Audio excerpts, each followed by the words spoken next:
हाँ भाई बच्चों, एक मिनट यार, क्या ऑडियो और वीडियो क्लियर है? जरा चेक करना, सब कुछ क्लियर है?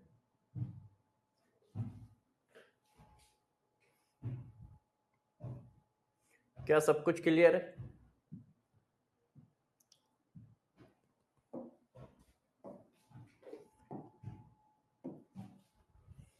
Yes sir, yes sir. Good morning, good morning, good morning. Okay.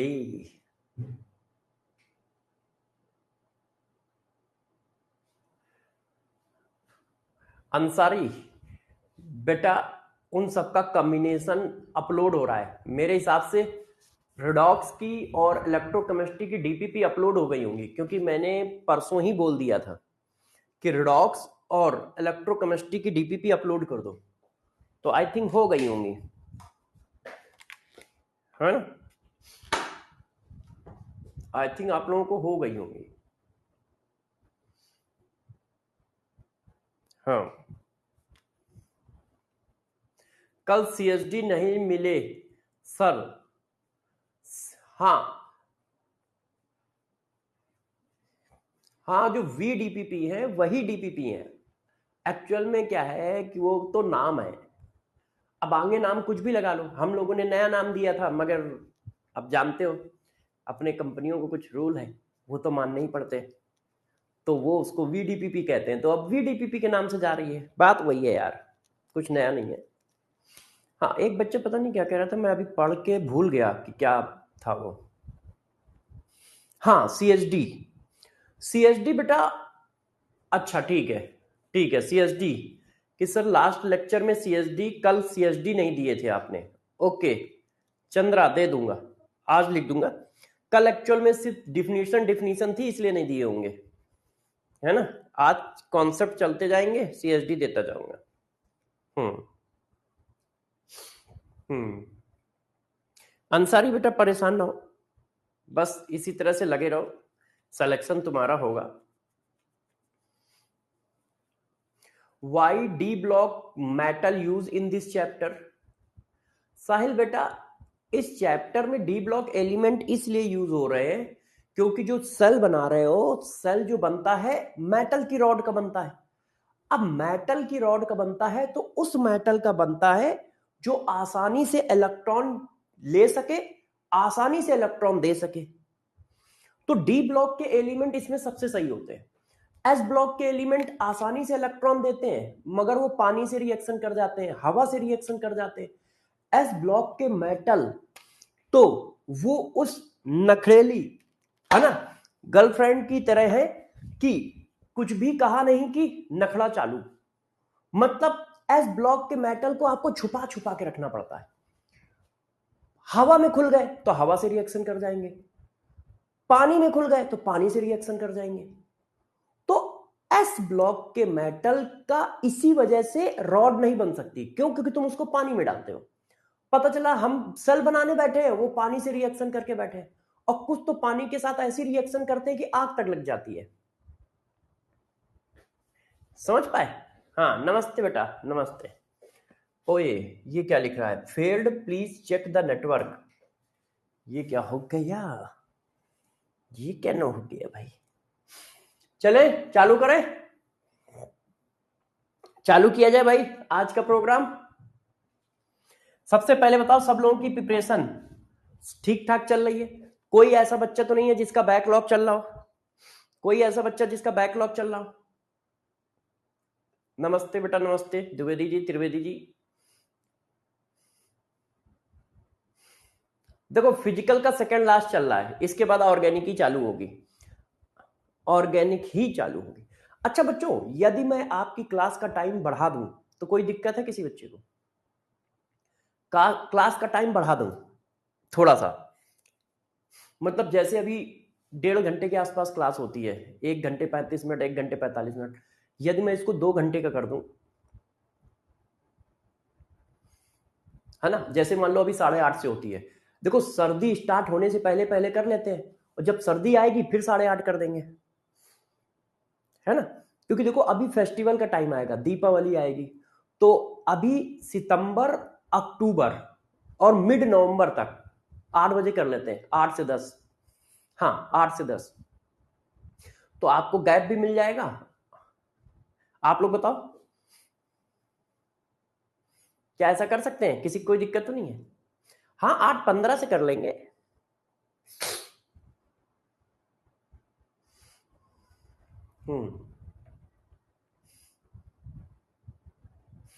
खाना बनाना रहता है तो बेटा यार खाना थोड़ा पहले बना लेना, हमें भी जगना रहता है। तुम देख लो, देख लो, ये बाल इधर भाग रहा होगा, ये बाल इधर भाग रहा होगा, ये बाल इधर भाग रहा होगा। मैं भी सुबह सुबह कोई नहा के थोड़ी आ पाता हूँ, है ना? बस मुंह हाथ धो के फ्रेश होके आ जाता हूँ क्लास में। तो मुझे भी थोड़ा जल्दी उठना पड़ेगा, ऐसा थोड़ी ना है कि जो आपको टेंशन है वो मुझे नहीं है, मुझे भी है। मेहनत मेरे को भी लगेगी भाई, दो पहले जगना है, फिर 2 घंटे आपको पढ़ाना है, मगर जो कुछ भी करूंगा आपके लिए ही करूंगा। इस आधे घंटे से हमें थोड़ी फायदा है, हमें तो नुकसान ही है, मगर आपके लिए करेंगे कि हाँ ज्यादा प्रैक्टिस करा पाए और आपकी हेल्प कर पाए। आप लोग बताओ। हाँ हाँ 8:10 8:15 से करेंगे, 8:15 से करेंगे, 8 बजे ना करके 8:15 से करेंगे। चलो मैं इस पर विचार करता हूं, फिर कल बताऊंगा, है ना? कल हम लोग फाइनल डिसाइड कर लेंगे, आप और हम मिलके कल डिसाइड कर लेंगे, ठीक है? कल हम लोग इस पर डिसीजन ले लेंगे। हाँ हाँ, क्योंकि देखो क्या है कि दीपावली के आसपास के 1 हफ्ते खराब होंगे हर बच्चे के। बहुत सारे बच्चे अपने घर जाएंगे, गांव जाएंगे, बहुत सारे बच्चे आएंगे जो पहले से ही शहर में रह रहे हैं, अपने घर में रह रहे हैं, फिर भी उनके दीपावली में 4-5 दिन खराब हो ही जाते हैं, हो ही जाते हैं। बहुत ज्यादा वो उस टाइम पढ़ नहीं पाते। अच्छा, अब आप लोग आ जाओ, अब सभी बच्चे आ जाए, ठीक है? अब मैं आपको ये बता देता हूं कार्यक्रम। देखो आज जीओसी की क्लास है वाईटी पे, आज जीओसी की क्लास है यूट्यूब पर, उसमें लेक्चर 3rd चलेगा, पार्ट 3rd, और इसमें मैं रेजोनेंस पढ़ाऊंगा आपको, रेजोनेंस पढ़ाया जाएगा, रेजोनेंस और हाइपर कॉन्जुगेशन। आज की क्लास में रेजोनेंस और हाइपर कॉन्जुगेशन चलेगा, आज की क्लास में रेजोनेंस और हाइपर कॉन्जुगेशन चलेगा। तो सभी बच्चे आ जाएंगे, बहुत आराम आराम से बेसिक से पढ़ाता हूं, है ना? बिल्कुल मस्त पढ़ाएंगे, आप टेंशन ना लो। पहला पॉइंट तो ये हो गया। दूसरा पॉइंट, आ जाओ, जो हम इलेक्ट्रोकेमिस्ट्री पढ़ा रहे थे, तो सबसे पहला रूल क्या है? लास्ट लेक्चर का टेस्ट। तो लास्ट लेक्चर का टेस्ट ले लेते हैं। ओए क्वेश्चन कहां गए? अरे कोई, हाँ वही मैं कहूं यार, मैं क्वेश्चन बना के तो लाया था, वो चले कहां गए? हाँ बताइए, सीएसडी नंबर 1 बताओ भाई, टीएसडी नंबर 1। हाँ छठ पूजा की भी छुट्टी रहेगी, हाँ छठ पूजा की भी रहेगी बेटा, रहेगी, ऐसा नहीं है, रहेगी। तभी तो मैं सोच रहा हूं कि अभी 10-15 दिन कम से कम थोड़ा एक्स्ट्रा पढ़ा लिया जाए, तो बच्चों को आराम रहेगा। देखो सिलेबस खत्म करना, अच्छे से पढ़ाना, खूब प्रैक्टिस कराना, ये हमारी जिम्मेदारी है और आपकी भी जिम्मेदारी है। आपकी जिम्मेदारी उसको पढ़ना है, हमारी जिम्मेदारी पढ़ाना है। हम दोनों में से किसी को कमजोर नहीं होना है, हम दोनों में से किसी को कमजोर नहीं होना है, और ये लंबा समय है, तो समय के हिसाब से हम दोनों लोगों को चीजों को बैलेंस करना होता है, और सब मस्त बैलेंस होंगे। चलो जल्दी से आंसर बताओ। Electrode potential is state function, intensive property, both, none of this. Electrode potential क्या होता है? State function, state function, intensive property, both. जल्दी जल्दी सारे बच्चे आंसर दें। टेस्ट का पहला क्वेश्चन आपकी स्क्रीन पे है। मैं पानी की बोतल लेके आता हूं, है ना? पानी की बोतल नहीं लाया हूं आज।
बोथ।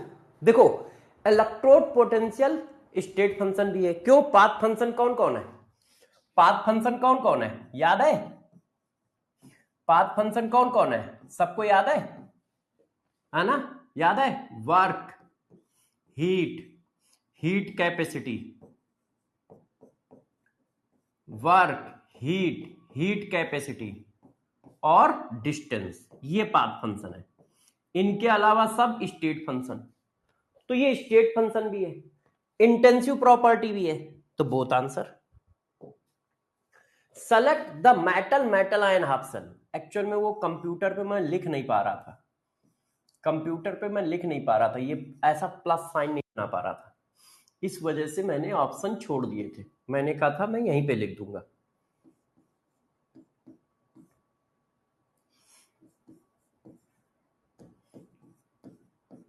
बताओ भाई, select metal ion half cell.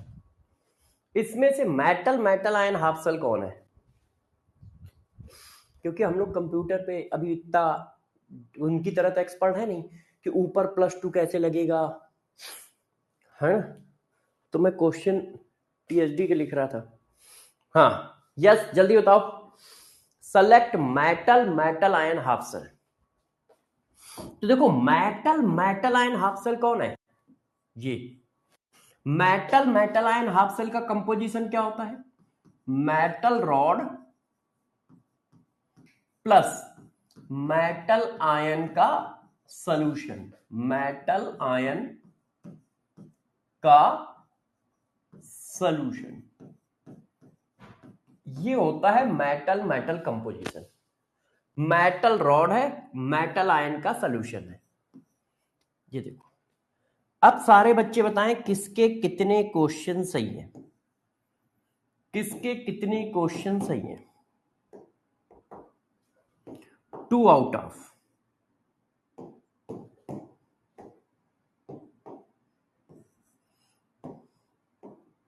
दो में से किसके कितने क्वेश्चन सही हैं? दो में से किसके कितने क्वेश्चन सही हैं?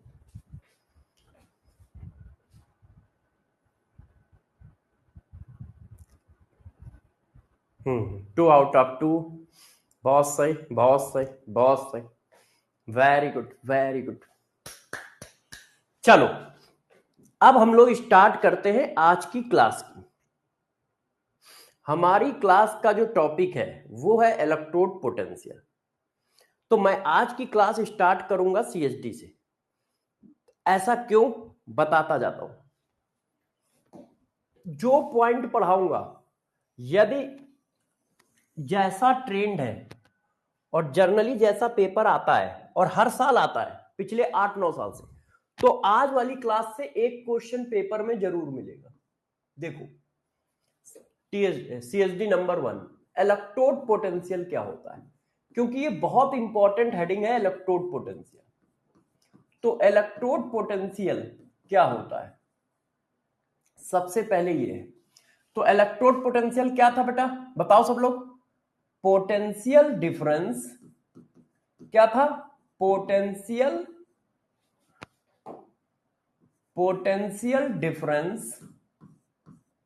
Difference occurs between electrode and electrolyte solution.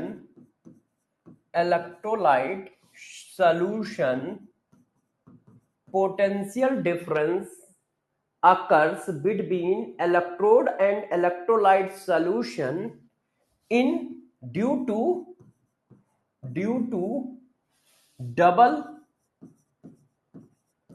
layer of charge, है ना? ये अब देखो, इसके मेन पॉइंट, ये सबसे इंपॉर्टेंट है, जो मैं एक एक करके पॉइंट पढ़ा रहा हूं। पहला, इलेक्ट्रोड पोटेंशियल जो होता है E, इसको E से रिप्रेजेंट करते हैं। इलेक्ट्रोड पोटेंशियल जो होता है वो क्या होता है? स्टेट फंक्शन होता है। पहला point, electrode potential state function होता है। अब स्टेट फंक्शन होता है तो इससे क्या पता चलता है, अब मैं गौर से बातें बता रहा हूं, सुनते जाइएगा, समझते जाइएगा। ये जो पॉइंट है कि इलेक्ट्रोड पोटेंशियल एक स्टेट फंक्शन है, इसको आप छोटा मत समझो। बच्चों ने कहा मतलब, मैंने कहा देखो मैं आपको सिखाता हूं, गौर से समझिएगा सारे बच्चे। देखो यदि इलेक्ट्रोड यदि इलेक्ट्रोड पोटेंशियल स्टेट फंक्शन है तो इसका मतलब क्या हुआ, इसका मतलब बहुत बड़ी चीज हुई। इसका मतलब समझते हो बच्चों, बहुत बड़ी चीज हुई। बड़ी चीज क्या है, देखो मैं आपको करके दिखाता हूं, है ना, गौर समझना।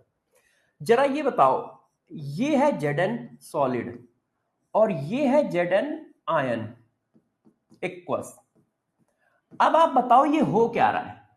यदि आप देखोगे तो 0 से +2, तो आप कहोगे सर ये ऑक्सीडेशन हो रहा है। मैंने कहा यस, वेरी गुड।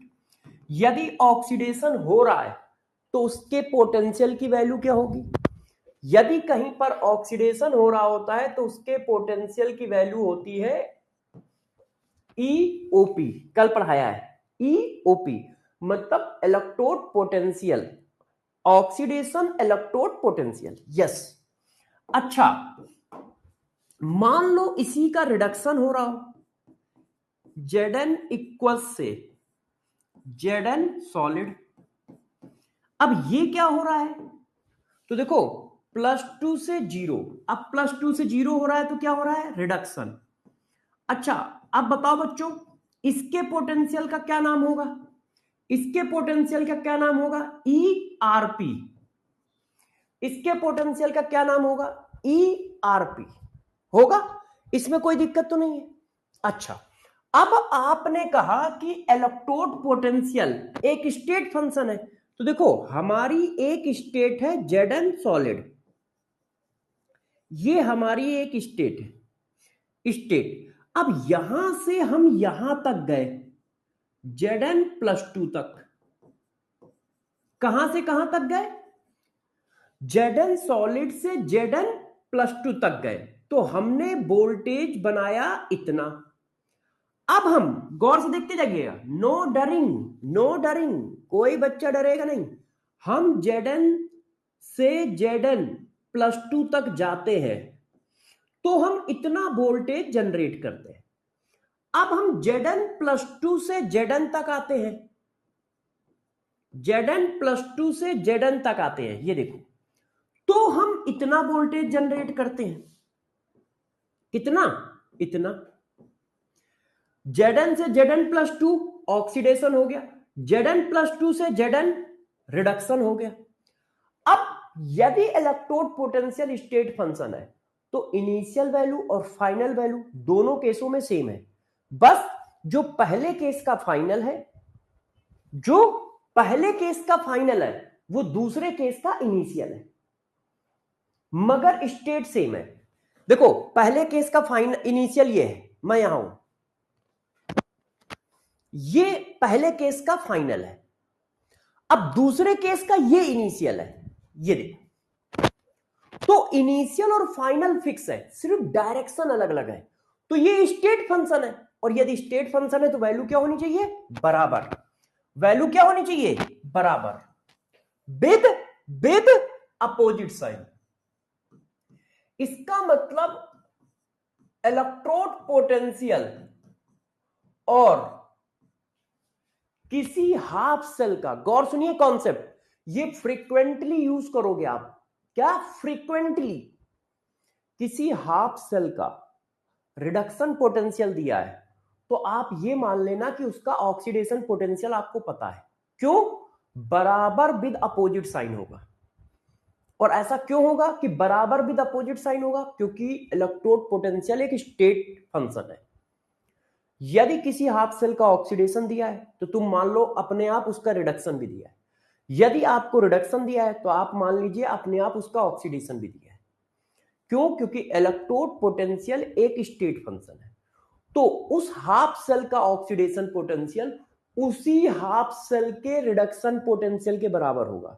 और बहुत अच्छे से ध्यान दीजिएगा, देवगुप्ता बेटा पढ़ाई पे ध्यान दो पहले, ठीक है ना बेटा, वो सारी लेयर की डीपीपी उसमें एक साथ कर दी गई है वीडीपीपी में, टाइम बचाने के लिए थोड़ा सा हम लोगों का, है ना। आप कहोगे तो मैं अलग से भी दे दूंगा, उसमें ऐसी कोई दिक्कत की बात नहीं है, मगर पहले क्वेश्चन और पढ़ाई पे ध्यान दे लो, हम उसको डिस्कस कर लेंगे। तो गौर समझो, क्या उसी हाफ सेल का, मैं ये नहीं कह रहा हूं कि रिडक्शन पोटेंशियल और ऑक्सीडेशन पोटेंशियल अपोजिट और इक्वल साइन होते हैं, ये मैं नहीं कह रहा हूं। उसी हाफ सेल का रिडक्शन उसी हाफ सेल के ऑक्सीडेशन पोटेंशियल के इक्वल और अपोजिट साइन होता है। हाफ सेल चेंज हो जाएगा तो बराबर नहीं होगा। उसी हाफ सेल का ऑक्सीडेशन पोटेंशियल उसी हाफ सेल के रिडक्शन पोटेंशियल के बराबर होता है विद अपोजिट साइन, बराबर होता है विद अपोजिट साइन। क्या ये बात सबको समझ में आई है? ऐसा क्यों कह रहे हैं, ये बात समझ में आई है कि उसी हाफ सेल का ऑक्सीडेशन पोटेंशियल उसी हाफ सेल के रिडक्शन पोटेंशियल के बराबर होगा विद अपोजिट साइन। क्यों? क्योंकि इलेक्ट्रोड पोटेंशियल एक स्टेट फंक्शन है, क्योंकि इलेक्ट्रोड पोटेंशियल एक स्टेट फंक्शन है। तो इस चीज को यहां हम लिखेंगे भी, इस चीज को हम यहां लिखेंगे भी। क्यों? इलेक्ट्रोड पोटेंशियल एक स्टेट फंक्शन है, इसलिए किसी भी हाफ सेल का ऑक्सीडेशन पोटेंशियल उसी हाफ सेल के रिडक्शन पोटेंशियल के बराबर होगा with equal sign, with equal sign. क्यों? क्योंकि इनिशियल स्टेट और फाइनल स्टेट सेम है। क्यों? क्योंकि इनिशियल स्टेट और फाइनल स्टेट सेम है। ये देखो, ये देखिए, ये बना हमारा जाके ईओपी और ये हमारा बना जाके ईआरपी।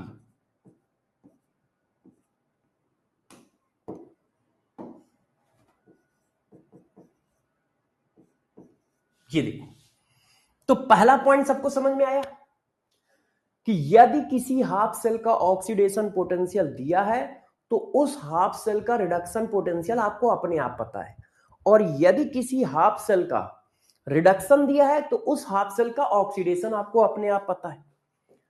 क्यों? क्योंकि वो स्टेट फंक्शन होता है। बच्चों ने कहा क्वेश्चन बताओ, मैंने कहा करो। सब बच्चे इस क्वेश्चन को करें, सब बच्चे इस क्वेश्चन को करें और आंसर बताएं। बताओ भाई, Zn2 positive plus 2 electron Zn solid, RP value दी है, calculate standard oxidation potential of this half cell. बताओ भाई आंसर क्या होगा? एक हाफ सेल का रिडक्शन पोटेंशियल दिया हुआ है, एक हाफ सेल का स्टैंडर्ड रिडक्शन पोटेंशियल दिया हुआ है। अब उसी हाफ सेल का ऑक्सीडेशन पोटेंशियल पूछ रहा है। देखो ये पूछ रहा है, ये पूछ रहा है Zn से Zn+2। ये देखो Zn से Zn+2 क्या है? ऑक्सीडेशन। तो उसी हाफ सेल का रिडक्शन दिया है, उसी हाफ सेल का ऑक्सीडेशन पूछ रहा है, तो बताओ आंसर क्या होगा? Equal with opposite sign. Oxidation potential क्या होगा? Equal with opposite sign. अब इसकी वैल्यू कितनी है? माइनस, तो अब ये क्या हो जाएगा? प्लस। ये देखो, ठीक है, तो ये फ्रीक्वेंटली यूज होगा। तो पहला कॉन्सेप्ट समझे इलेक्ट्रोड पोटेंशियल का, पहला पॉइंट समझ गए सब लोग? अच्छा, अब दूसरा पॉइंट समझाते हैं। दूसरा पॉइंट, आपने कहा कि इलेक्ट्रोड पोटेंशियल इंटेंसिव प्रॉपर्टी है, इंटेंसिव प्रॉपर्टी है। कल मैंने ये बात पढ़ाई थी, आज इन पर डिटेल पढ़ा रहे हैं कि electrode potential is a intensive property. इसका मतलब क्या है? इसका मतलब मान लो कोई ये सेल दिया है, ये देखो ये सेल दिया है और इसका इलेक्ट्रोड पोटेंशियल मान लो बच्चों x है माइनस का। अब मैं इसमें 2 का मल्टीप्लाई कर दूं तो बताओ इलेक्ट्रोड पोटेंशियल में क्या डिफरेंस आएगा? तो इसका इलेक्ट्रोड पोटेंशियल यही रहेगा। क्यों? क्योंकि ये इंटेंसिव प्रॉपर्टी है। इंटेंसिव प्रॉपर्टी होने की वजह से इसका 2 से मल्टीप्लाई करने का मतलब क्या है, तुमने मोल बढ़ा दिए। तुमने पहले 1 मोल जेडल ले रखा था, अब 2 मोल जेडल ले रखा है। तो इंटेंसिव प्रॉपर्टी होने की वजह से ये अमाउंट पे डिपेंड नहीं करता है, जिसकी वजह से इसकी वैल्यू वही रहेगी, जिसकी वजह से इसकी वैल्यू वही रहेगी, जिसकी वजह से इसकी वैल्यू वही रहेगी। बात समझ पाए? क्या आप बात समझ पाए? जिसकी वजह से इसकी वैल्यू वही रहेगी। ये देखो, क्यों? क्योंकि ये इंटेंसिव प्रॉपर्टी है, तो अमाउंट पे डिपेंड नहीं कर रहा है। तो यदि किसी हाफ सेल में मैं किसी नंबर से मल्टीप्लाई करूंगा तो उसका इलेक्ट्रोड पोटेंशियल, हाफ सेल का इलेक्ट्रोड पोटेंशियल वही रहेगा, चेंज नहीं होगा। जबकि इसका इक्विलिब्रियम कांस्टेंट चेंज हो जाएगा, क्योंकि इक्विलिब्रियम कांस्टेंट पावर में जाता है ना।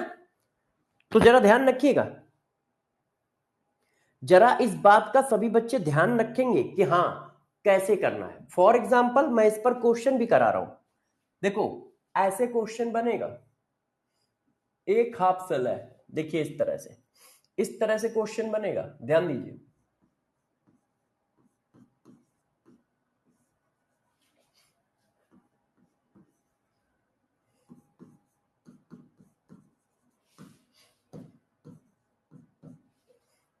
देखो इस तरह से दिखाया जाएगा, इसकी आरपी वैल्यू जो है वो है एक्स वोल्ट, ऐसे, और इसका इक्विलिब्रियम कांस्टेंट जो है वो है 10 की पावर 2। अब मैंने पूछा इस हाफ सेल की बारी में, इसमें मैंने 2 का मल्टीप्लाई कर दिया ऐसे ऐसे। अब मैं पूछ रहा हूं इस हाफ सेल का आरपी बताओ और इस हाफ सेल का ही इक्विलिब्रियम कांस्टेंट बताओ। ए ऑप्शन आरपी वैल्यू नहीं चेंज होगी, इक्विलिब्रियम कांस्टेंट भी नहीं चेंज होगा। आरपी वैल्यू ये हो गई, इक्विलिब्रियम कांस्टेंट ये हो गया। आरपी वैल्यू ये हो गई, इक्विलिब्रियम कांस्टेंट ये हो गया। आरपी वैल्यू ये हो गई, इक्विलिब्रियम कांस्टेंट ये हो गया। बताओ क्या आंसर सही है? आंसर क्या सही है? तो ये एक इंटेंसिव प्रॉपर्टी है, तो इसकी वैल्यू चेंज नहीं होगी, तो आरपी वैल्यू तो वही रहेगी, एक्स थी एक्स रहेगी, कोफिशिएंट पे डिपेंड नहीं करेगी। मगर इक्विलिब्रियम कांस्टेंट में मैंने पढ़ा है, यदि किसी नंबर से मल्टीप्लाई करते हो तो वो नंबर पावर में चला जाता है। यदि आप किसी नंबर से रिएक्शन को मल्टीप्लाई करोगे तो वो नंबर पावर में चला जाता है। हम लोगों ने ये पढ़ा है, ध्यान है सबको? हम लोगों ने ये बात पढ़ी। तो आंसर इज दिस। और ये मैं आपसे थोड़ा छोड़ो, टीचरों से भी पूछ लेता हूं। जैसे जो नए टीचर आते हैं उन सबकी क्लास लेने जाता हूं तो ये छोटे छोटे पॉइंट पूछता हूं। क्यों? क्योंकि ये छोटे छोटे पॉइंट ही कॉन्सेप्ट को बिल्डअप करते हैं। अब पता चला इनमें कंफ्यूजन है तो कॉन्सेप्ट कैसे बिल्डअप होंगे। अच्छा, अब अगला पॉइंट समझो। अब अगला पॉइंट, ये सारे पॉइंट समझते जाइएगा और यही सब यूज होने हैं। अब तीसरा नंबर का पॉइंट गौर समझिए। स्टैंडर्ड इलेक्ट्रोड पोटेंशियल और इलेक्ट्रोड पोटेंशियल में मैंने कल डिफरेंस बताया था। अब देखो जरा तीसरा point, electrode potential, electrode potential depend upon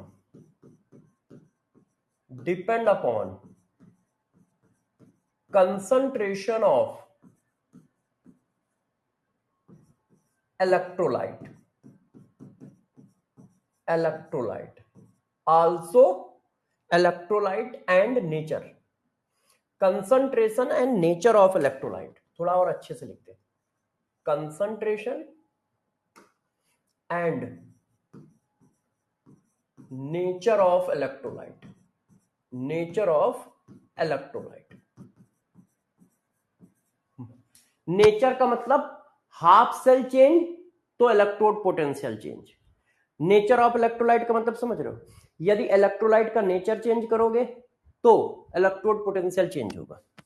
अच्छा, अब इसी जगह पे मैं लिख रहा हूं और अलग पेन से लिख रहा हूं जैसे आपको ध्यान न है, but standard electrode potential, standard electrode potential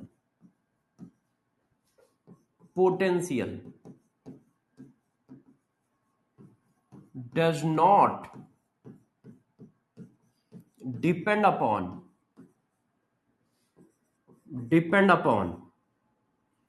concentration of electrolyte,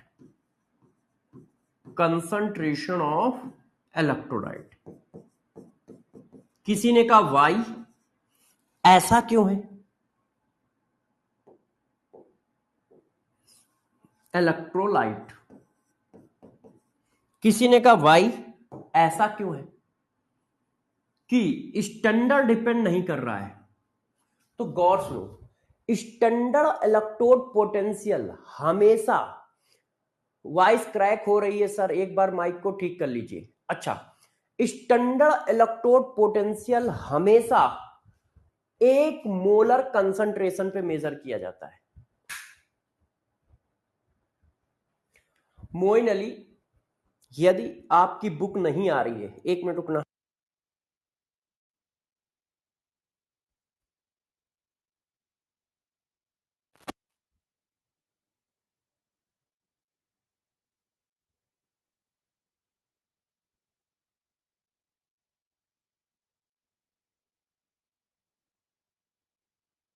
अब आप चेक करिए, अब आवाज तेज है, अब आवाज सही है बच्चों?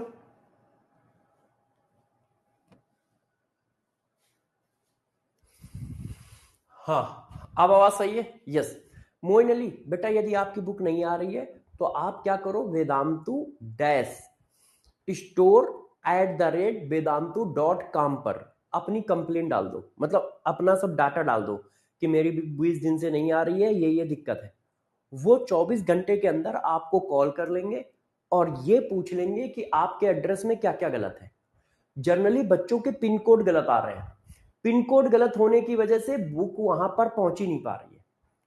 और हो सकता है आपका पिन कोड सही हो, कोई और प्रॉब्लम हो सकता है यही प्रॉब्लम हो, तो आप एक बार वहां डालें वेदांतु, ठीक है, dash Vedantu dash store @vedantu.com, इस पर आप एक मेल डाल दें, मतलब एक कंप्लेंट डाल दें। 24 घंटे के अंदर वो आपको रीच आउट कर लेंगे, जैसा उनका कहना है हम लोगों से कि सर हम 24 घंटे के अंदर बच्चों को रीच आउट कर लेंगे। हम लोगों ने कहा ठीक है। अच्छा, यदि सब कुछ सही है तो फिर मुझे डिटेल भेज दो, यदि सब कुछ सही हो तो मुझे डिटेल भेज दो इंस्टाग्राम पे या व्हाट्सएप पे या टेलीग्राम पे, ठीक है? तो वो मैं क्या करूंगा ना, भेज दूंगा। अच्छा, ऐप पर ही किया है तो फिर मुझे भेज देना, मैं करा दूंगा, ठीक है, बोल दूंगा। अच्छा, अब आप इस पॉइंट पे आ जाओ। तो देखो, जो हमारा नॉर्मल, सॉरी, हम लोग CHD हमेशा व्हाइट से लिखते हैं, जो हमारा नॉर्मल इलेक्ट्रोड पोटेंशियल है वो कंसंट्रेशन पे डिपेंड करता है,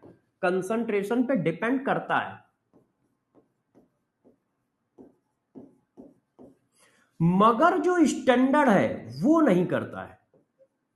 ऐसा क्यों? ऐसा इसलिए क्योंकि ये कांस्टेंट कंसंट्रेशन पे मेजर किया जाता है, ऐसा क्यों? क्योंकि ये कांस्टेंट कंसंट्रेशन पे मेजर किया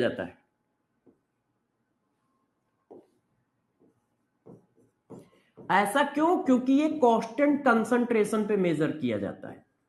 मतलब जब ये मेजर किया जाता है तो हमेशा कंसंट्रेशन कितना रहता है? 1 मोलर रहता है, हमेशा कंसंट्रेशन 1 मोलर रहता है। इसी वजह से स्टैंडर्ड इलेक्ट्रोड पोटेंशियल किसी हाफ सेल का नहीं चेंज होगा कभी भी, मगर नॉर्मल इलेक्ट्रोड पोटेंशियल बार बार चेंज होता रहेगा।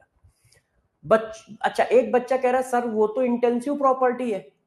बेटा इलेक्ट्रोड इलेक्ट्रोड चेंज होने से, जैसे रॉड है, रॉड को मोटा पतला करोगे, रॉड को आप शेप चेंज करोगे, रॉड का साइज चेंज करोगे, रॉड का अमाउंट चेंज करोगे, तो कोई इफेक्ट नहीं पड़ेगा इलेक्ट्रोड पोटेंशियल पे।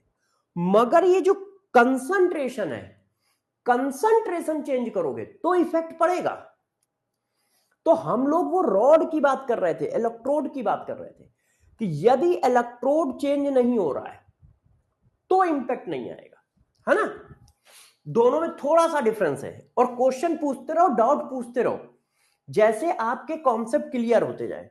और मैं हर पॉइंट पे क्वेश्चन कराऊंगा, हर पॉइंट पे क्वेश्चन कराऊंगा, जैसे आपको आइडिया रहे। देखो देखो, अब इस क्वेश्चन का जवाब दो आप लोग, इस क्वेश्चन का जवाब दो। Standard electrode potential of 0.1 m Zn2 pass to oblique Zn half cell is x1 electron volt. If concentration of half cell change 10 की power -3 m Zn2 pass to oblique Zn, then standard electrode potential is x2 electron volt. Select the correct relation between x1 and x2. आपने किस potential की बात की है? Standard electrode potential की बात की है। स्टैंडर्ड इलेक्ट्रोड पोटेंशियल की बात की है तो standard electrode potential concentration change करने पे चेंज नहीं होगा। इसका मतलब x1 और x2 की वैल्यू आपस में बराबर रहेंगी। क्यों? क्योंकि आप बात कर रहे हो स्टैंडर्ड इलेक्ट्रोड पोटेंशियल की, तो आप हाफ सेल सेम है तो वैल्यू सेम है।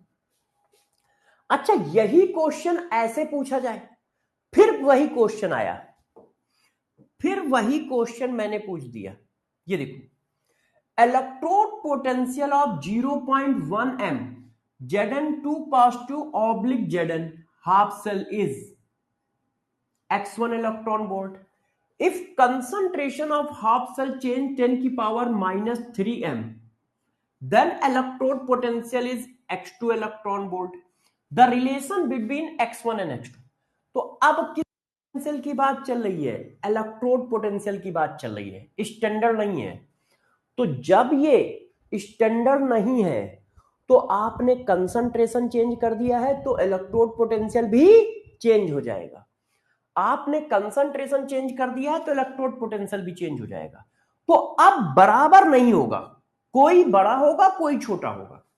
कौन बड़ा होगा कौन छोटा होगा ये भी फ्यूचर में बताऊंगा, कौन बड़ा होगा कौन छोटा होगा ये भी फ्यूचर में बताऊंगा। अभी बस मैं ये कह रहा हूं कि ये बराबर नहीं होगा। क्यों? क्योंकि ये कंसंट्रेशन पे डिपेंड करता है और कंसंट्रेशन चेंज है। कंसंट्रेशन आपने क्या कर रखा है? चेंज कर रखा है।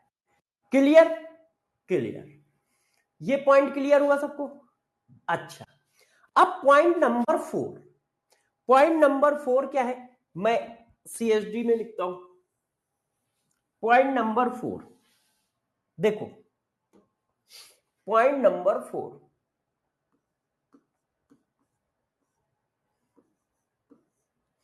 यदि किसी का इलेक्ट्रोड पोटेंशियल हाई है तो वो क्या रिप्रेजेंट करता है, क्या चीज बताता है, वो क्या रिप्रेजेंट करता है? तो देखो, सबसे पहली बात, इलेक्ट्रोड पोटेंशियल को विद साइन लेना है।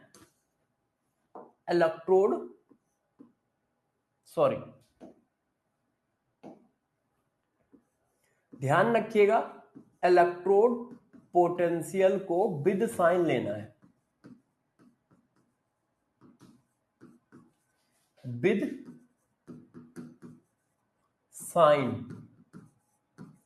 लेना है। मतलब उसकी वैल्यू विद साइन कंसीडर करोगे। मतलब क्या हुआ? यदि किसी का रिडक्शन पोटेंशियल हाई है तो तो वो क्या रिप्रेजेंट करता है? हाई है तो वो क्या रिप्रेजेंट करता है? वो क्या रिप्रेजेंट करता है? वो रिप्रेजेंट करता है, वो रिप्रेजेंट करता है कि वो इलेक्ट्रॉन गेन करने की उतनी ही ज्यादा टेंडेंसी रखता है, मतलब वो रिडक्शन कराने की उतनी ही ज्यादा टेंडेंसी रखता है अपने में। यदि किसी का रिडक्शन पोटेंशियल हाई है तो वो रिप्रेजेंट करता है कि इलेक्ट्रॉन गेन करने की टेंडेंसी उसकी बहुत हाई है।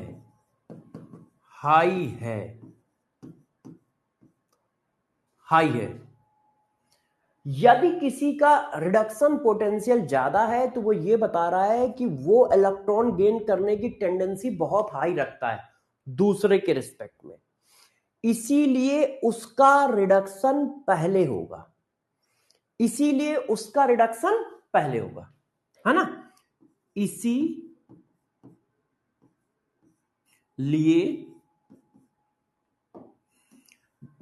थोड़ा शॉर्टकट में लिख देता हूं, मतलब हिंदी में नहीं इंग्लिश में भी लिख देता हूं, नहीं तो फिर बच्चे कहेंगे कि सर हिंदी में ही लिख दिया है ना? जिसका रिडक्शन पोटेंशियल ज्यादा है वो सबसे पहले रिड्यूस होगा, मतलब वो सबसे पहले रिडक्शन करेगा। हायर वैल्यू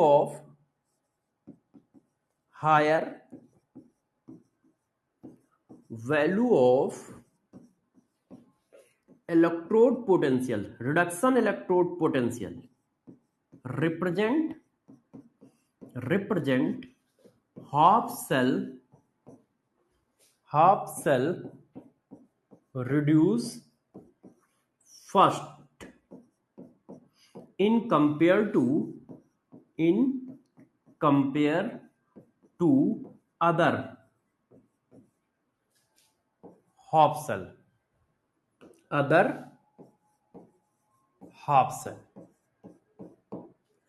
जिसका रिडक्शन पोटेंशियल ज्यादा है,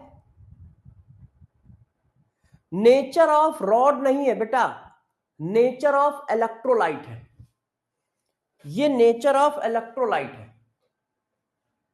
अच्छा हाँ, नेचर ऑफ, ये गलत लिखा है, नेचर ऑफ इलेक्ट्रोलाइट, इलेक्ट्रोड नहीं, नेचर ऑफ इलेक्ट्रोलाइट, वो लिखा गलत था, सही किया। संकल्प, वेरी गुड बेटा, संकल्प सही बताया तुमने, वो मेरी गलती है, वो इलेक्ट्रोड नहीं इलेक्ट्रोलाइट है, nature of electrolyte. Thank you बेटा। अच्छा देखो, जिसका रिडक्शन पोटेंशियल ज्यादा होगा वो सबसे पहले अपने में रिडक्शन करेगा, और यदि वो सबसे पहले अपने में रिडक्शन करेगा तो वो क्या बोला जाएगा? कैथोड। क्यों? कैथोड में रिडक्शन होता है, जहां रिडक्शन होता है उसको कैथोड बोलते हैं। तो ध्यान रखना, जिसकी आरपी वैल्यू सबसे ज्यादा होगी,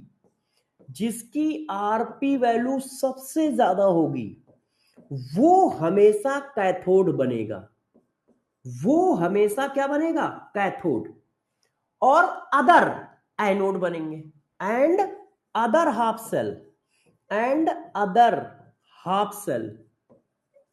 सेल क्या बनेंगे? एनोड बनेंगे, एनोड होंगे। ठीक है, जिसकी आरपी वैल्यू हाईएस्ट है उसको क्या कहोगे? कैथोड, और दूसरों को क्या कहोगे? एनोड। ऐसा क्यों? ऐसा इसलिए कि हायर आरपी वैल्यू ये रिप्रेजेंट करती है कि उसको इलेक्ट्रॉन गेन करने की हाई टेंडेंसी है, जिसको इलेक्ट्रॉन गेन करने की हाई टेंडेंसी है तो वो रिडक्शन सबसे पहले करेगा अपने में। तो जिसकी आरपी वैल्यू सबसे ज्यादा हो उसको क्या बनाओगे आप? कैथोड। बाकी दूसरे क्या बनेंगे? एनोड, तभी सेल काम करेगा। फॉर एग्जाम्पल, इस पर क्वेश्चन कैसे बनेगा, इस पॉइंट पे क्वेश्चन कैसे बनेगा ये देखो, इस पॉइंट पे क्वेश्चन कैसे बनेगा? कॉपर +2 से कॉपर का रिडक्शन पोटेंशियल गिवन है, सिल्वर +1 से सिल्वर का रिडक्शन पोटेंशियल गिवन है. If we form a galvanic cell with combination of above 2 half cell, which 1 half cell behave as a cathode. मैं 2 हाफ सेल को जोड़कर एक सेल बना रहा हूं, तो दोनों हाफ सेल में कौन सा हाफ सेल कैथोड का काम करेगा, कौन सा एनोड का? बताओ. तो कौन सा कैथोड का काम करेगा? कौन सा करेगा? जिसकी आरपी वैल्यू हाईएस्ट हो. अब इसकी आरपी वैल्यू ये है, इसकी आरपी वैल्यू ये है, तो हाईएस्ट किसकी है? इसकी है. +0.79 +0.34, सिल्वर की आरपी वैल्यू हाईएस्ट है. इसका मतलब सिल्वर वाला हाफ सेल कैथोड होगा, तो दूसरा वाला क्या होगा? दूसरा वाला क्या होगा? एनोड होगा. दूसरा वाला क्या होगा? एनोड होगा.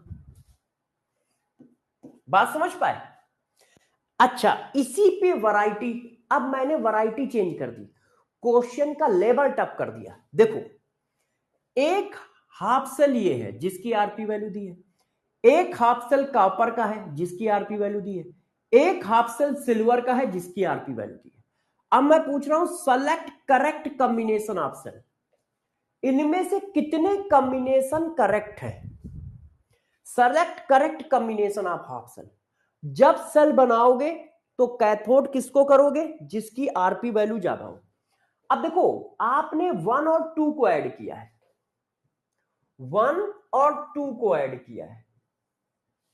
अब 1 और 2 में जिसकी आरपी वैल्यू ज्यादा होगी वो कैथोड बनेगा. 1 और 2 में आरपी वैल्यू किसकी ज्यादा है? 2 की, तो 2 कैथोड होना चाहिए, और यहां 2 एनोड लिखा है. इसका मतलब ये गलत है. बात समझ पाए कैसे पकड़ोगे?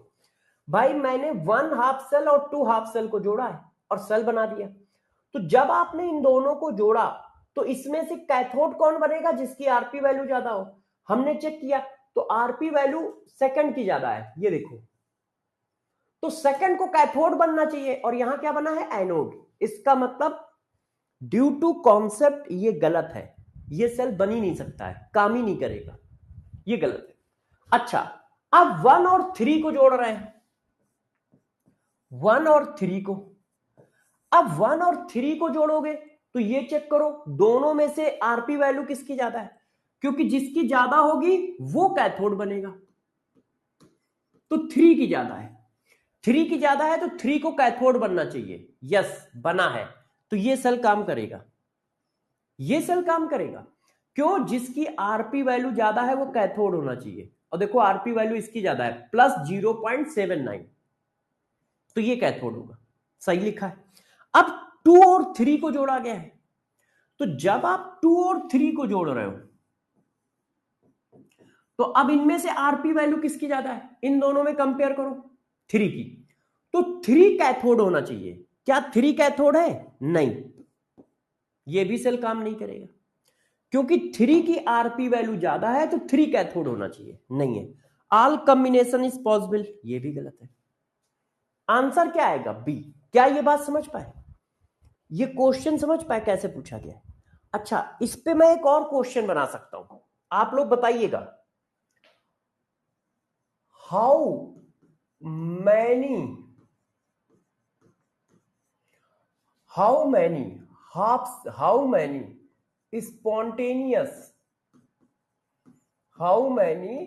spontaneous galvanic cell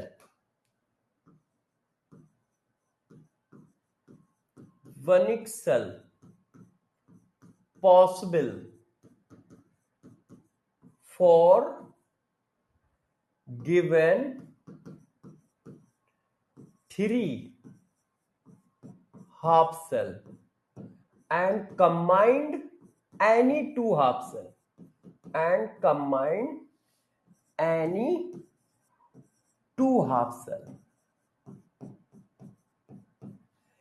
कितने सेल पॉसिबल है? 3 हाफ सेल दिए हैं, इससे तुम स्पॉन्टेनियस मतलब ऐसे सेल जो काम करेंगे, ऐसे सेल जो काम करेंगे कितने सेल बना सकते हो? ऑप्शन दे दिया मैंने, मैं आपको ऑप्शन भी दे रहा हूं, 1 2 3 4। अब देखो कैसे, अब इसी क्वेश्चन का एक और अपर वर्जन, इसी क्वेश्चन का एक और अपर वर्जन मैंने दे दिया है, और ये क्वेश्चन नीट एडवांस बुक में भी पढ़ा है, मैंने खुद डाला है, ये भी डाला है, ये भी डाला है। अब देखो इसको कैसे करोगे, जिसका रिडक्शन पोटेंशियल सबसे ज्यादा है वो क्या बनेगा, वो क्या बनेगा, कैथोड। तो देखो तीसरा कैथोड है, तो देखो कितने पॉसिबल है, तीसरा सबसे ज्यादा है तो ये हो गया कैथोड। अब एक बार 1 को एनोड कर दो और एक बार 2 को एनोड कर दो।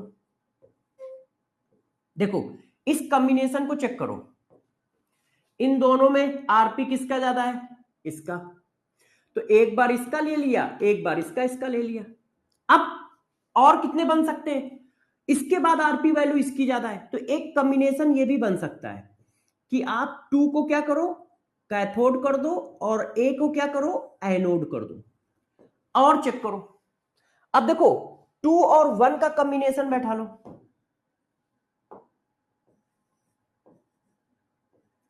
देखो आरपी वैल्यू किसकी ज्यादा है, 2 की, तो ये कैथोड हो गया, ये एनोड हो गया। और कोई कॉम्बिनेशन पॉसिबल नहीं है, आप चेक कर लो। 3 का आरपी सबसे ज्यादा है, तो 3 का आरपी सबसे ज्यादा है तो वो कैथोड हो गया। अब उसके लिए एनोड दोनों में से कोई भी हो सकता है, उसके लिए एनोड 2 भी हो सकता है, उसके लिए एनोड 1 भी हो सकता है, तो दो कॉम्बिनेशन ये आ गए। फिर आरपी वैल्यू सेकंड की ज्यादा है, फिर सेकंड को मैंने कैथोड बनाया। अब कैथोड के लिए एनोड कौन हो सकता है, उसके नीचे वाले, और उसके नीचे सिर्फ एक है, फर्स्ट, तो 2 का फर्स्ट के साथ कॉम्बिनेशन करेंगे तो भी सेल बन जाएगा।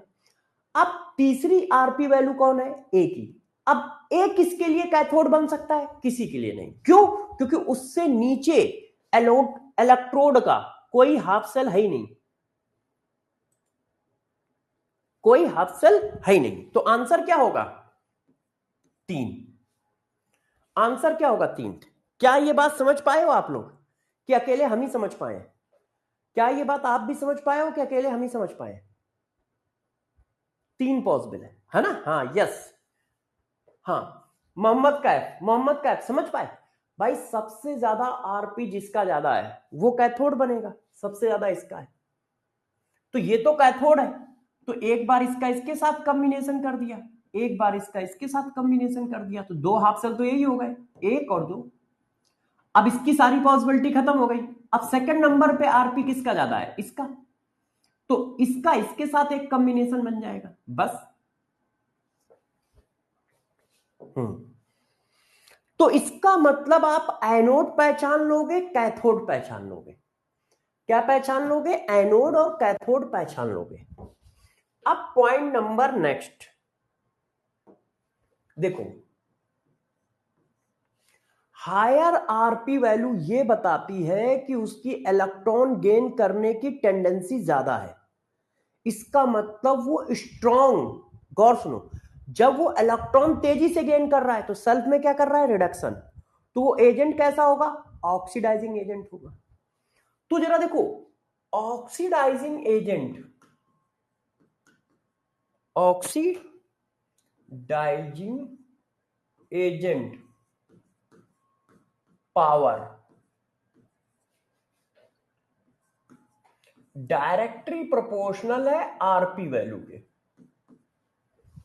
और रिड्यूसिंग एजेंट पावर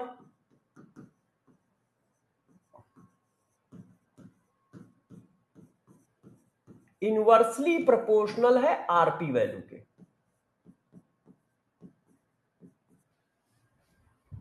क्यों,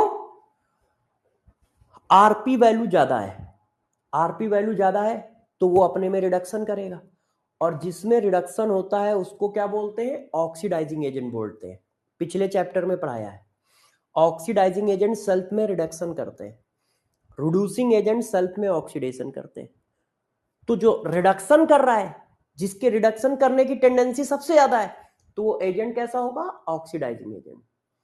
तो ये भी पूछा जाएगा कि ऑक्सीडाइजिंग एजेंट का पावर लगाओ, रिड्यूसिंग एजेंट का पावर लगाओ इलेक्ट्रोड पोटेंशियल देकर, और विद साइन कंसीडर करोगे, मैंने पहले ही ऊपर लिखा है इलेक्ट्रोड पोटेंशियल को विद साइन लेना है ना।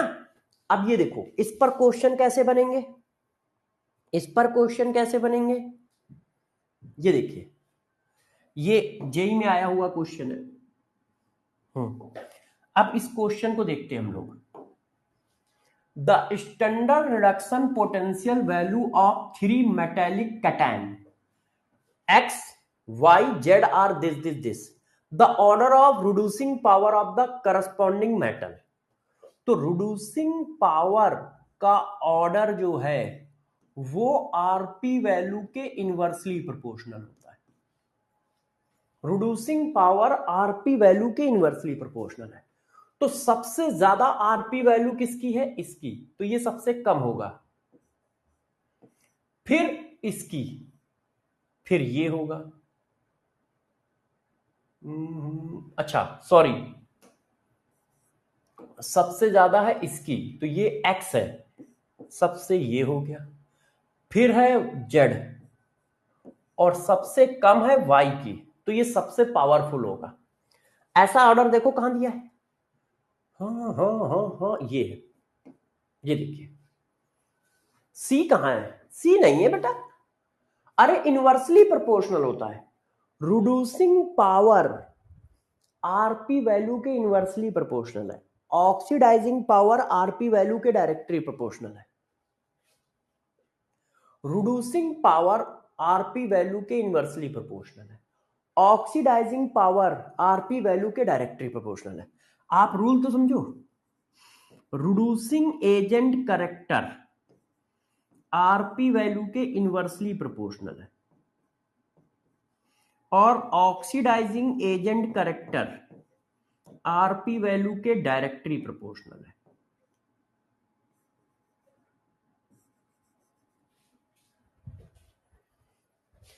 विद साइन लेना है, विद साइन, तो विद साइन लोगे तो सबसे बड़ी वैल्यू ये है और सबसे छोटी ये है, क्योंकि माइनस लगा है ना, तो -3.03 सबसे छोटा हुआ ना, -1.18 उससे बड़ा हुआ, और सबसे बड़ा कौन सा होगा, पॉजिटिव वैल्यू। सबसे बड़ा कौन होगा, पॉजिटिव वैल्यू। विद साइन लेना है,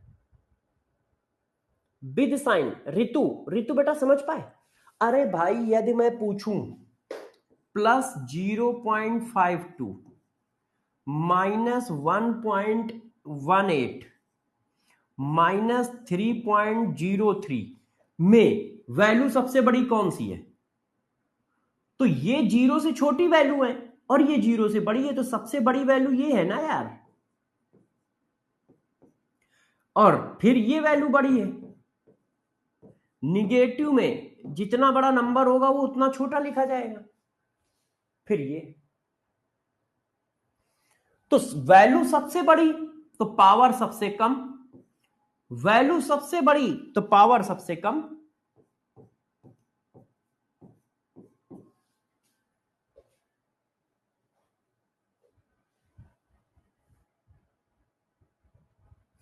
हाँ बेटा सचिन कोई बात नहीं है, हाँ बेटा सचिन कोई बात नहीं है। अब जरा देखो ये लगाओ, इसको चेक करो। Consider the following reduction process Zn+2 से Zn, इसका मतलब ये रिडक्शन पोटेंशियल गिवन है, ये भी रिडक्शन गिवन है, ये भी रिडक्शन गिवन है, ये भी गिवन है। The reducing power of the metal in increasing order, तो रिड्यूसिंग पावर जो है वो आरपी वैल्यू के इनवर्सली प्रोपोर्शनल होता है।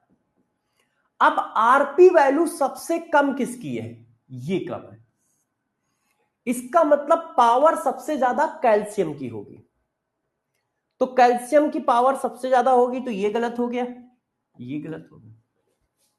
इसके बाद किसकी है, mg की, mg की वैल्यू सबसे कम है इसके बाद, तो mg आएगा, ये गलत हो गया। Yes yes yes Prince, Prince बेटा आराम से करो, तुम गड़बड़ कैसे कर रहे हो प्रिंस, बाकी सब सही कर रहे हैं। 4 कहां आएगा, ये देखो है? चेक करिए, चेक करिए। अब यदि ऐसा क्वेश्चन आ गया तो कैसे करोगे? मैं इसको सिखाऊंगा तब करना, है ना। पहले मैं क्वेश्चन की वैरायटी दिखा रहा हूं, फिर जैसे मैं सिखाऊंगा तब करना। मगर देखो ऐसा क्वेश्चन आ गया तो कैसे करोगे? The standard reduction potential at 298 kelvin for the following half cell are given.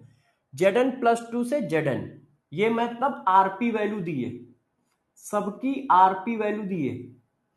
क्रोनियम+3 से क्रोनियम, hydrogen, Fe, which is the strongest reducing agent. अब इसमें से स्ट्रॉन्गेस्ट रिड्यूसिंग एजेंट कौन है, कैसे पहचाना जाता है? तो अब गौर से समझो, कैसे पहचानते हैं मैं बताता हूं। देखो, डरना नहीं, पहले मैं आपको सीएचडी दूंगा, फिर आप ही करोगे, मैं नहीं करूंगा। देखो, जैसे ये कोई हाफ सेल लिखा है, ध्यान दीजिएगा, मेटल और मेटल आयन, मतलब ये कोई हाफ सेल लिखा है, रिडक्शन हाफ सेल। ये क्या है, 0, और ये क्या है, प्लस, ऐसे, ठीक है। अब इसमें से ये हाफ सेल है, अब इसमें से पूछ रहा है स्ट्रॉन्गेस्ट रिड्यूसिंग एजेंट बताओ, स्ट्रॉन्गेस्ट ऑक्सीडाइजिंग एजेंट बताओ, ऐसा पूछ रहा है, ऐसा। तो देखो, रिड्यूसिंग एजेंट सेलेक्ट करना हो तो लेफ्ट वाले को करोगे। किसको करोगे? लेफ्ट वाले को। मगर ये हाफ सेल कौन सा है? रिडक्शन हाफ सेल है, रिडक्शन हाफ सेल है। तो रिडक्शन हाफ सेल में जिसका हाईएस्ट, गौर सुनिए, जिसका हाईएस्ट आरपी होगा, रिडक्शन हाफ सेल में जिसका हाईएस्ट आरपी होगा, रिडक्शन हाफ सेल में जिसका हाईएस्ट आरपी होगा, ठीक है, उसके लेफ्ट वाले को स्ट्रॉन्गेस्ट रिड्यूसिंग एजेंट कहेंगे। मान लो ऑक्सीडाइजिंग एजेंट पूछे तो राइट वाले को कहोगे। मान लो ऑक्सीडाइजिंग एजेंट पूछे तो राइट वाले को कहोगे, और रिड्यूसिंग एजेंट पूछेगा तो लेफ्ट वाले को कहोगे। ये स्ट्रॉन्गेस्ट रिड्यूसिंग एजेंट होगा और ये स्ट्रॉन्गेस्ट ऑक्सीडाइजिंग एजेंट होगा। क्या? हाफ सेल में जिसकी ऑक्सीडेशन नंबर कम होगी, हाफ सेल मैंने कैसा लिया है? अच्छा, मैंने एक मिनट, मैंने हाफ सेल गलत ले लिया है। ये रिडक्शन हाफ सेल कहां है? ये तो ऑक्सीडेशन है, 0 से +n, है ना। ये तो ऑक्सीडेशन है, उल्टा लिख गया है। एक मिनट बच्चों, सॉरी, ये मैंने उल्टा लिख दिया है।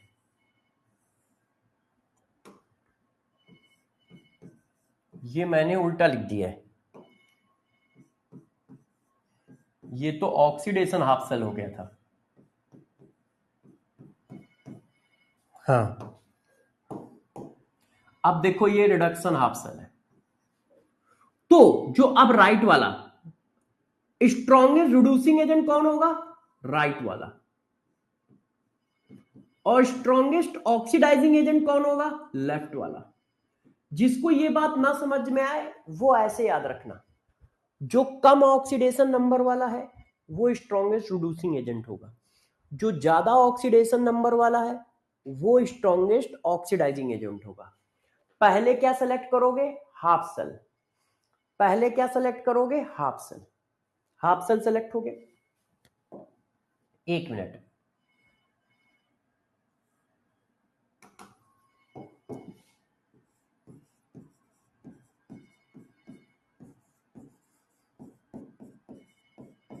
बच्चों एक मिनट, आता हूं, बाहर फोन बज रहा है बहुत देर से।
एक्चुअल में यार वो जियो वाला आया था घर का।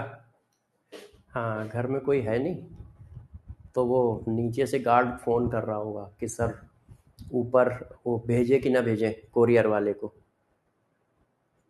तो 2-3 बार बजाया तो मैंने उठाया। तो आज चौका बर्तन खाना पीना सब मुझे ही करना पड़ेगा। चलो आ जाओ, पढ़ाते हैं।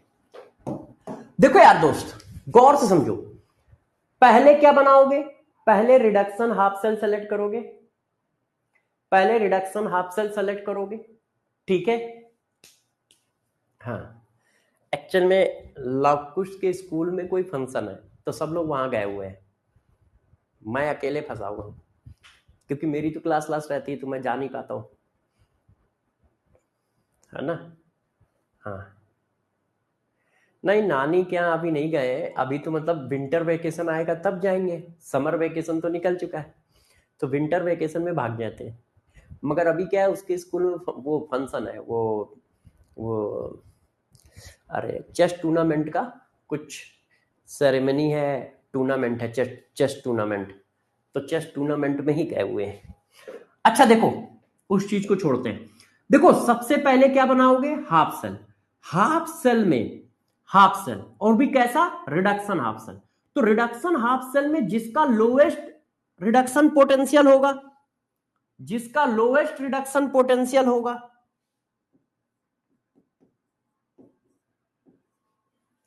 तो उसमें से जिसकी ऑक्सीडेशन नंबर कम है वो स्ट्रॉन्गेस्ट रिड्यूसिंग एजेंट होगा। जिसकी ऑक्सीडेशन नंबर ज्यादा है वो स्ट्रॉन्गेस्ट ऑक्सीडाइजिंग एजेंट होगा। अब देखो हम पकड़ते हैं क्वेश्चन को। ये देखो, अब सबसे पहले सबसे छोटा कौन है? सबसे छोटा ये है, ये 0 0 है, ये प्लस है, ये माइनस है, ये माइनस है। तो माइनस में देखो पहला पॉइंट सेम है, दूसरा ये, तो ये सबसे छोटा है। अब इसमें से जिसकी ऑक्सीडेशन नंबर ज्यादा है वो स्ट्रॉन्गेस्ट ऑक्सीडाइजिंग एजेंट, जिसकी ऑक्सीडेशन नंबर कम है वो स्ट्रॉन्गेस्ट रिड्यूसिंग एजेंट। अब उसने स्ट्रॉन्गेस्ट रिड्यूसिंग एजेंट बोला है तो Zn सॉलिड आंसर होगा। मान लो स्ट्रॉन्गेस्ट ऑक्सीडाइजिंग एजेंट बोलता तो Zn+2 आंसर होता। स्ट्रॉन्गेस्ट ऑक्सीडाइजिंग एजेंट बोलता तो आंसर क्या होता? तो आंसर होता Zn+2। तो आंसर ए होगा। आंसर क्या होगा? ए। यस। तो सबसे पहले क्या करोगे? पहले हाफ सेल सेलेक्ट करोगे। कौन सा हाफ सेल? जिसका आरपी वैल्यू लोवेस्ट हो। क्यों? है ना, ये देखो। और स्ट्रॉन्गेस्ट रिड्यूसिंग एजेंट पूछेगा तो जिसकी ऑक्सीडेशन नंबर कम है, इन दोनों में कम इसकी है, हमेशा लेफ्ट वाले की होगी। क्यों? क्योंकि रिडक्शन हाफ सेल है। अच्छा, बच्चों ने कहा सर ठीक है, ये वाला पॉइंट भी समझ गए। और बताइए, ये सारे पॉइंट ध्यान रखने, इन सारे पॉइंटों पे क्वेश्चन रहता है। अब पॉइंट नंबर 6, पॉइंट नंबर 6। अब देखो पॉइंट नंबर 6 क्या है, जरा इसको आप समझिए कि पॉइंट नंबर 6 क्या है। आपने इलेक्ट्रोड पोटेंशियल कर लिया, हाँ कर लिया। अब बात करते हैं सेल पोटेंशियल की, कि पूरे सेल का पोटेंशियल क्या होगा। आपने रिडक्शन पढ़ा, ऑक्सीडेशन पढ़ा, अब पूरा सेल बनेगा ना, तो पूरे सेल का पोटेंशियल क्या होगा? तो देखो सेल पोटेंशियल इक्वल टू होता है, गौर से देखिए, सेल पोटेंशियल इक्वल टू होता है reduction potential, reduction potential of cathode minus reduction potential of anode. दोनों का रिडक्शन पोटेंशियल रखा है। सेल पोटेंशियल इक्वल टू क्या है? Reduction potential of cathode minus reduction potential of anode. ये क्या है? सेल का पोटेंशियल, ये कैथोड का पोटेंशियल, ये एनोड का पोटेंशियल। पोटेंशियल विद साइन रखा जाएगा, ध्यान रखना, पोटेंशियल विद साइन पुट किया जाएगा, विद साइन पुट किया जाएगा।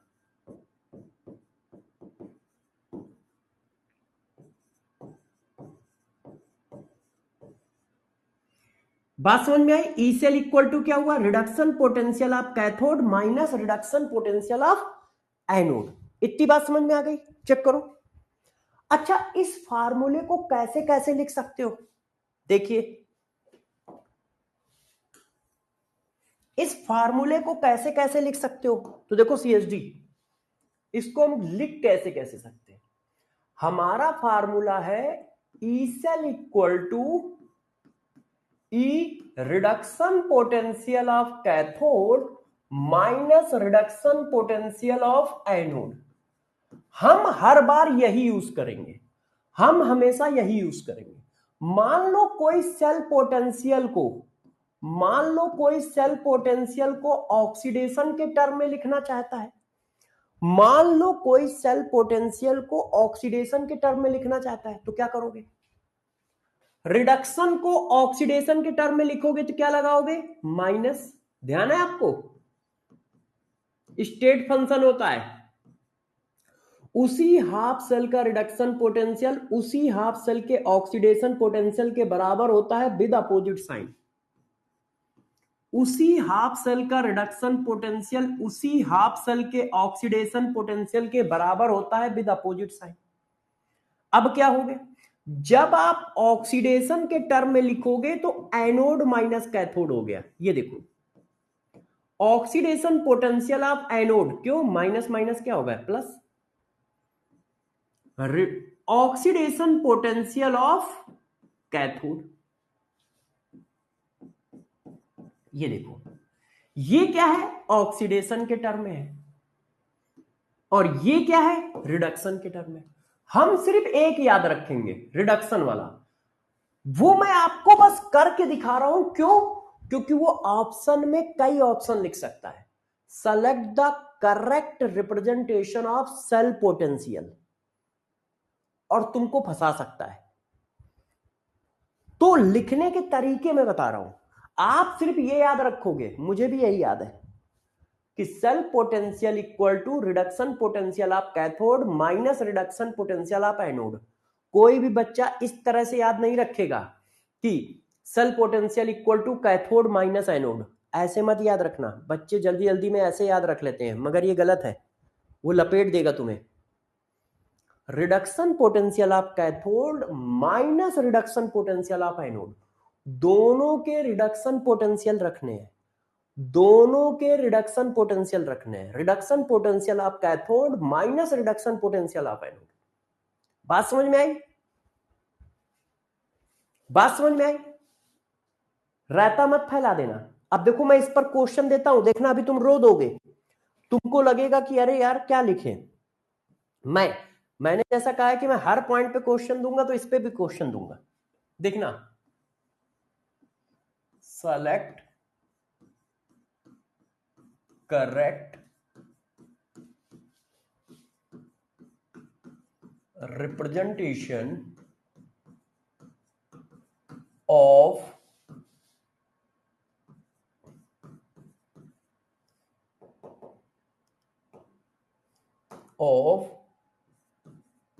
Cell potential.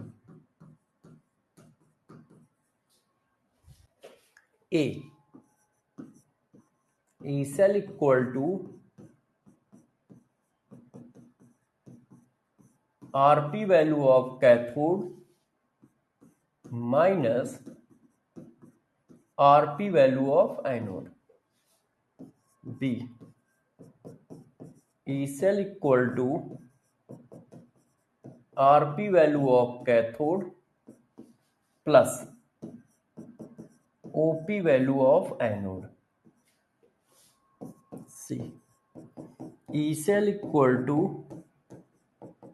OP value of anode minus OP value of cathode.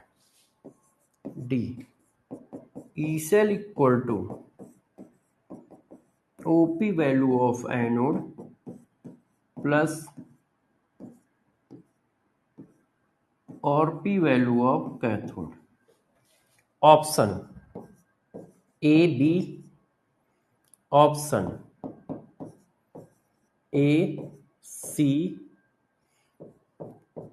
Option A B C D option C और डी। लो बताओ सेलेक्ट रिप्रेजेंटेशन कौन कौन है?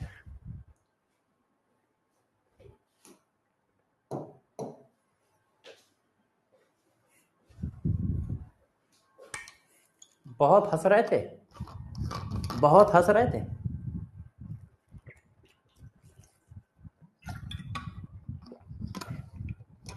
हाँ तो बच्ची का नाम ऊपर निकल गया, क्या था?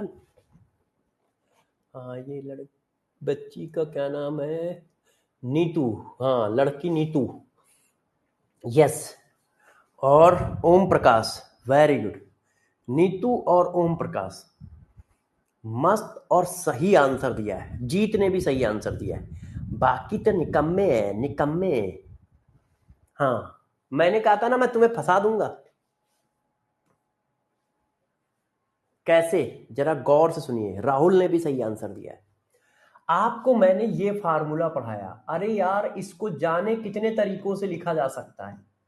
देखो मैंने आपको पढ़ाया RP value of cathode minus RP value of anode, yes है कि नहीं? अब पहला तो ये सही है। अब दूसरा आपने क्या किया, इसको ऐसे ही रहने दिया। अब इसको ऐसा लिख सकते हो ना, OP value of anode, reduction potential oxidation potential के बराबर होता है विद अपोजिट साइन। तो इसकी जगह ये भी लिखा जा सकता है, तो ये दोनों क्या हो गए, प्लस हो गए। Reduction potential of cathode plus oxidation potential of anode, ये भी सही है। ये देखो है। अच्छा अब क्या कर सकते हो, इसको भी ऑक्सीडेशन कर दो तो ये आ जाएगा oxidation potential of anode minus oxidation potential of cathode, ये भी सही है। अब इसको मैंने चेंज कर दिया आपको फंसाने के लिए, देखो यही तो किया है। और ये चेक करो, सेम लिखा है, बस आगे पीछे लिखा है। देखो oxidation potential of anode, oxidation potential of anode, reduction potential of cathode, reduction potential of cathode. तो ये और ये सेम ही तो लिखा है, बस आगे पीछे कर दिया है आपको परेशान करने के लिए, है? तो वो वे ऑफ रिप्रेजेंटेशन कुछ भी कर सकते हो कॉन्सेप्चुअली, मगर याद एक रखना है। एक याद क्यों रखना है? क्योंकि जैसे कंफ्यूजन न रहे। मगर यदि इस तरह का क्वेश्चन आए तो ऐसे चेक करना पड़ेगा। ये देखो, तो वो तो बनाने वाले के भी ऊपर है कि क्वेश्चन कितनी तरह से बना सकते हो। तो बात समझ गए? तो सेल पोटेंशियल क्या लिखोगे आप, हमेशा क्या याद रखोगे, reduction potential of cathode minus reduction potential of anode, reduction potential of cathode minus reduction potential of anode. हम हमेशा ये याद रखेंगे, हम हमेशा क्या याद रखेंगे, ये वाला, ये वाला, ठीक है? बात समझ गए? अब मैं सीएसडी लिख रहा हूं तो आपको पता है सीएसडी में सिर्फ रिजल्ट लिखता हूं, कॉन्सेप्ट लिखता हूं, रिजल्ट लिखता हूं। तो मैं 2 लिख रहा हूं सिर्फ, पॉसिबिलिटी बहुत सारी है, अपना बनाते रहिए। अब गौर से मेरी बात समझिएगा, अभी कहानी खत्म नहीं हुई है। किसी ने कहा, देखो किसी ने मेरे से कहा कि यार ये बताओ इनमें से कौन से 2 हाफ सेल को जोड़ेंगे तो सबसे ज्यादा वोल्टेज मिलेगा। हमने 4 हाफ सेल दे दिए। अब 4 हाफ सेल से तो बहुत सारे सेल बन सकते हैं, तो कौन से 2 हाफ सेल को जोड़ने पर सबसे ज्यादा वोल्टेज मिलेगा? तो देखो जब भी वो कहे कि ई सेल मैक्सिमम बताओ कि सबसे ज्यादा मैक्सिमम वोल्टेज कैसे मिलेगा, तो थोड़ा सा तुम मैथमेटिकल हो जाओ। अब ये वैल्यू मुझे सबसे बड़ी लानी है। अब इस वैल्यू को सबसे बड़े लाने का तरीका क्या है बताओ? इस वैल्यू को सबसे बड़े लाने का तरीका क्या है बताइए, कैसे सबसे बड़ा लाया जाए? तो सबसे बड़े लाने का तरीका यह है कि यह हमेशा हाईएस्ट होना चाहिए। जितनी बड़ी वैल्यू होगी, है ना, और ये हमेशा लोएस्ट होना चाहिए। क्यों? क्योंकि यहां माइनस साइन है, इससे ये घट रहा है, तो ये सबसे हाईएस्ट है और ये सबसे छोटा है, तो वैल्यू बड़ी आई। अब ये सबसे हाईएस्ट है और ये कुछ भी रखोगे, सबसे छोटा नहीं रखोगे, तो वैल्यू छोटी आएगी ना। तो मैथमेटिक्स के रूल के हिसाब से क्या है कि जब भी मैक्सिमम पोटेंशियल पूछा जाए तो कैथोड किसको सेलेक्ट करोगे? जिसकी आरपी वैल्यू हाईएस्ट है। ये तो हम पहले ही बोल चुके हैं, ये तो हम पहले ही बता चुके हैं। एनोड किसको सेलेक्ट करोगे? क्योंकि एनोड कई सेलेक्ट हो सकते हैं, तो एनोड उसको लेना जिसकी आरपी वैल्यू सबसे छोटी हो। क्यों? क्योंकि हमें वो सेल बनाना है जिसका सेल पोटेंशियल सबसे ज्यादा हो। हमें वो सेल बनाना है जिसका सेल पोटेंशियल सबसे ज्यादा हो। हम एनोड और किसी को भी ले सकते हैं, सेल बन जाएगा, मगर आप कह रहे हो वो सेल बनाओ जिसका सेल पोटेंशियल सबसे ज्यादा हो। तो ये हाईएस्ट हो, ये लोएस्ट हो। अब अगला, है ना, बात समझ पाए?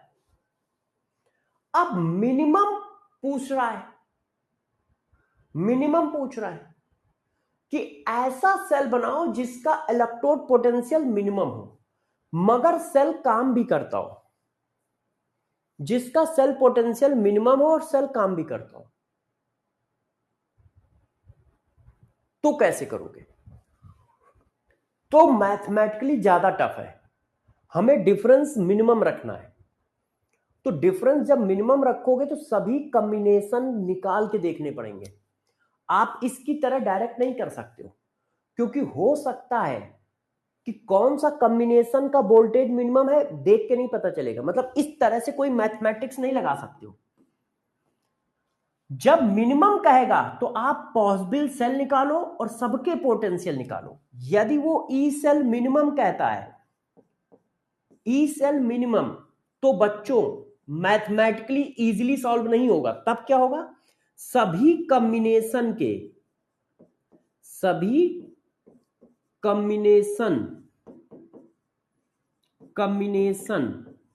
ऑफ सेल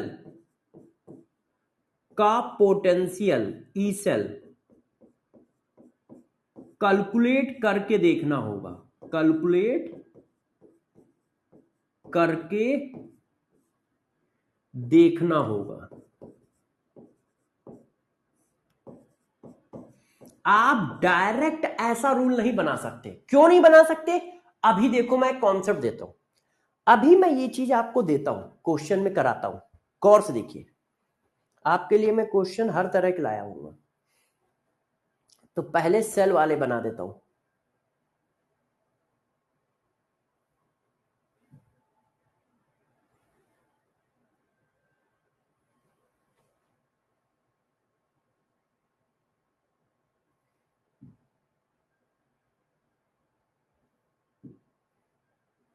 ये देखो, नहीं यार, ये कोई और क्वेश्चन है। यहां से आओ, हम लोग यहां से चालू करते हैं। देखो, पहला क्वेश्चन तो आपका एकदम सिंपल आया है। पहला क्वेश्चन आपका ये है, स्टैंडर्ड नहीं लिखा है सर, ओनली ए करेक्ट होगा।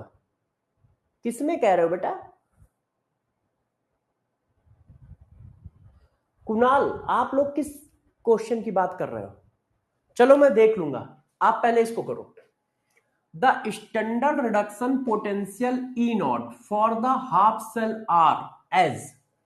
देखो, ऊपर लिखा है स्टैंडर्ड रिडक्शन पोटेंशियल, अब नीचे सब ऑक्सीडेशन पोटेंशियल दिए, चेक करो। The standard reduction potential E naught for the half cell. अब जरा देखो, ये रिडक्शन पोटेंशियल है, यहां तो ऑक्सीडेशन हो रहा है, चेक करो। तो ये थोड़ा सा लिखने में गलती हो गई है, या तो टाइपिंग वाले की मिस्टेक हो गई है, या उस जमाने में एक लैंग्वेज ही गलत आ गई है। 89 में एक नंबर का क्वेश्चन IIT जेईई में आया है, उस समय क्या होता था, 12 क्वेश्चन पेपर में आते थे। जैसे आपके बोर्ड का पेपर आता है ना कि क्वेश्चन नंबर 7 में 4 क्वेश्चन है, क्वेश्चन नंबर 10 में 3 क्वेश्चन है, उसी तरह पेपर आता था। 2004 तक आईआईटी का पेपर उसी तरह से आता था, है ना। तो या तो उस समय की गलती है या फिर जब टाइपिंग ने टाइप करके मुझे दिया है तब गलती हुई है कि उसने जल्दी जल्दी में यहां रिडक्शन लिख दिया है। तो देखो ये ऑक्सीडेशन पोटेंशियल है, हमें क्या चाहिए, रिडक्शन पोटेंशियल। क्यों? क्योंकि हम फार्मूला रिडक्शन पोटेंशियल का याद करते हैं, हमने भाई रिडक्शन पोटेंशियल याद रखा है ना। तो ऑक्सीडेशन पोटेंशियल को रिडक्शन पोटेंशियल बना लो। कैसे बनाओगे समझ गए, सिर्फ माइनस साइन लगा दो। रिडक्शन पोटेंशियल और ऑक्सीडेशन पोटेंशियल बराबर होते हैं विद अपोजिट साइन। तो इस हाफ सेल का ऑक्सीडेशन पोटेंशियल दिया है तो रिडक्शन क्या हुआ, इस हाफ सेल का भी ऑक्सीडेशन दिया है तो रिडक्शन क्या हुआ। अब देखो वो कह रहा है the EMF of the cell, EMF का मतलब ई सेल पूछ रहा है। देखो +2 से 0, ये क्या हुआ, कैथोड, और ये क्या है, एनोड। चेक करो भाई, +2 से 0 रिडक्शन हो रहा है तो कैथोड हुआ, रिडक्शन वाले को हम कैथोड कहते हैं। ये क्या हुआ, एनोड। तो ये सेल बना हुआ है, आपसे सेल का पोटेंशियल पूछा जा रहा है। तो मैंने कहा भाई सेल का पोटेंशियल ये होता है, क्या होता है, RP value of cathode minus RP value of anode.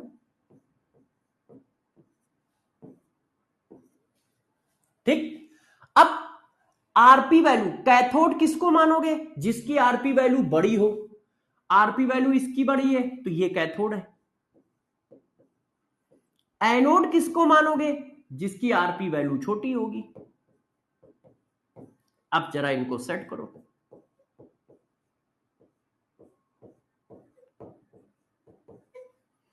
तो देखो प्लस आएगा, माइनस प्लस का प्लस आएगा क्योंकि ये छोटा है ये बड़ा है।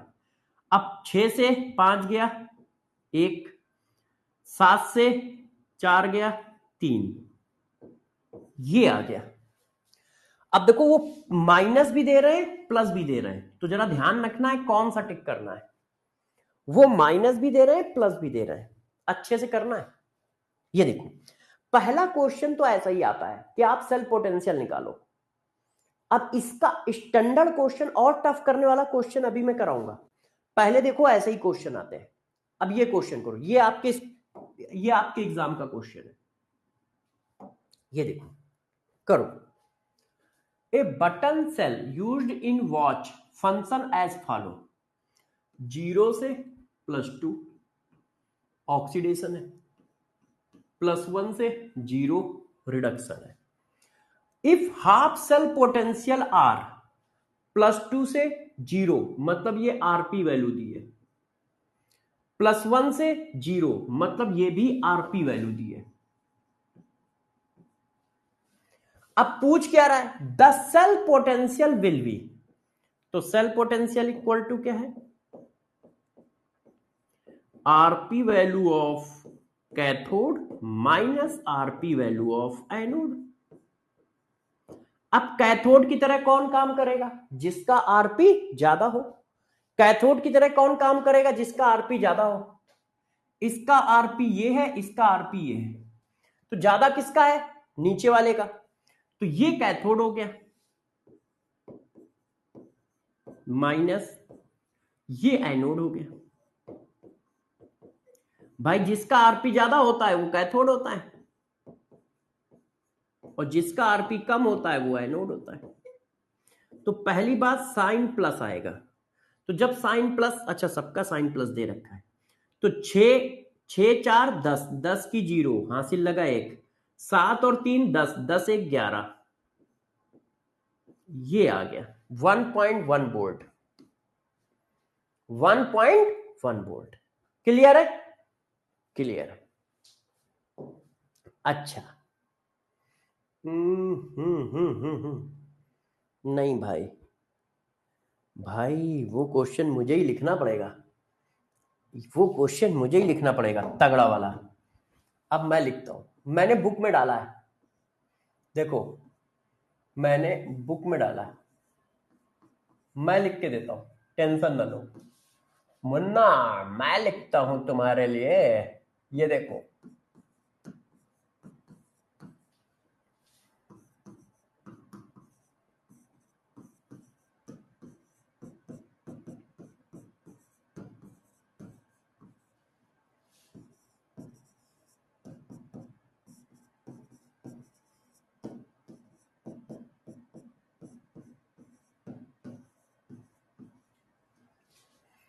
देखो मैं लिख रहा हूं आपके लिए,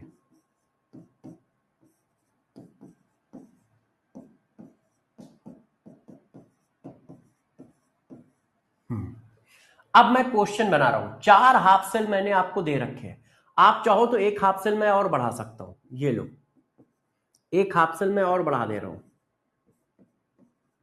अब देखो वो क्वेश्चन क्या क्या बना सकता है, वो हमें फंसा कहां कहां सकता है, रुला कहां कहां सकता है। ये देखो मैंने क्या पूछा, पहला क्वेश्चन मेरा ये है, इसको मैंने ए कॉम्बिनेशन कहा है ना, या 1 2 कह देता हूं, 1 2 3 4 5, हाँ, select the combination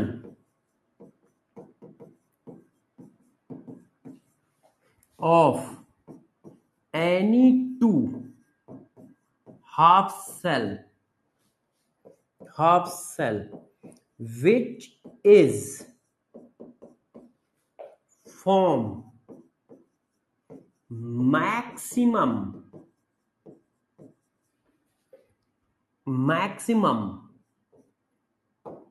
cell potential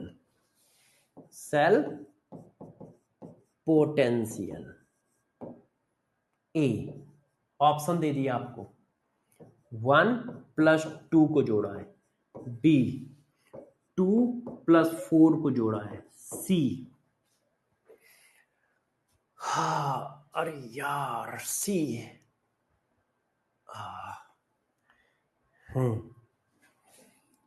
3 + 5 को जोड़ा है, डी, मुझे भी तो देखना है कि आंसर भी सही हो, है कि नहीं, 3 + 2 को जोड़ा है, बताओ,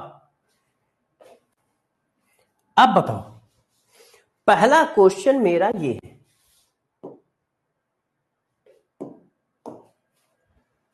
select the combination of two half cell which is from maximum cell potential। तो ये क्वेश्चन आप आसानी से निकाल सकते हो, क्यों, क्योंकि मैंने इसका कॉन्सेप्ट पढ़ा दिया है। रिडक्शन हमेशा, कैथोड हमेशा कौन होता है, जिसका आरपी वैल्यू सबसे हाईएस्ट हो, तो सबसे हाईएस्ट आरपी वैल्यू किसकी है, माइनस है, प्लस है, प्लस है, जीरो है, माइनस है, तो प्लस वाले की हाईएस्ट होगी, उसमें से ये हाईएस्ट है, तो ये कैथोड हो गया। तो भाई E cell max equal to RP value of cathode minus RP value of anode, तो इसकी वैल्यू तो आपने रख दी 0.80। अब एनोड के लिए मैंने क्या बताया, जिसकी आरपी वैल्यू सबसे लोएस्ट हो। अब इसको बनाने के 4 ऑप्शन है, ये कैथोड हो गया, तो अब ये चारों एनोड हो सकते हैं, मतलब 3 + 2 भी पॉसिबल है, 3 + 1 भी पॉसिबल है, 3 + 4 भी पॉसिबल है, 3 + 5 भी पॉसिबल है, मगर लोवेस्ट वैल्यू नहीं चाहिए, हाईएस्ट वैल्यू चाहिए।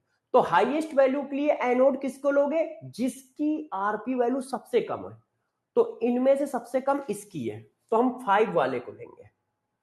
तो जब आप 5 वाले को लोगे तो सेल पोटेंशियल सबसे ज्यादा आएगा, ये देखो, तो 8 8 16 1 17,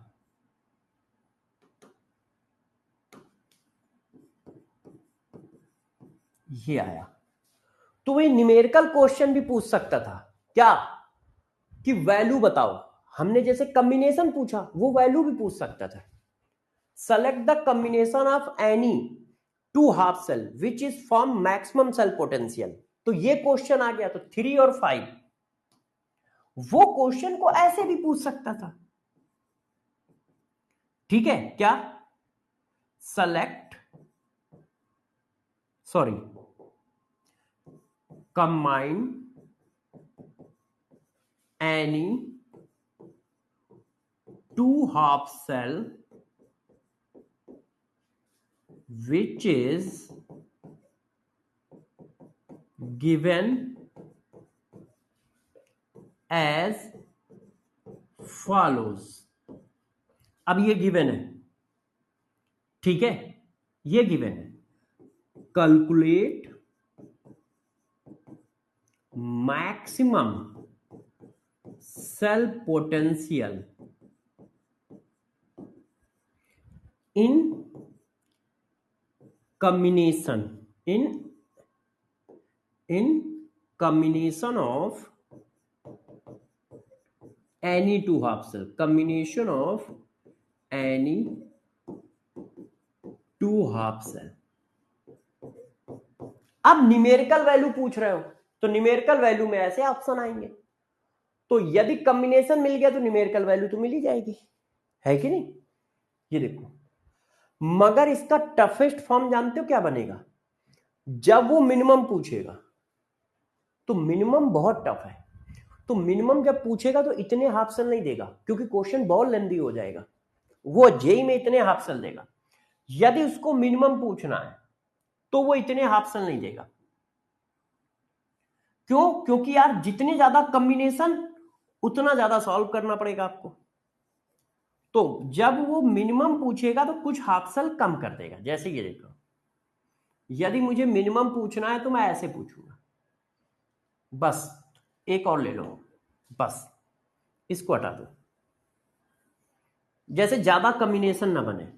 अब मैंने आपसे ये पूछा है, select the combination of any two half cell which is form minimum cell potential. अब 1 2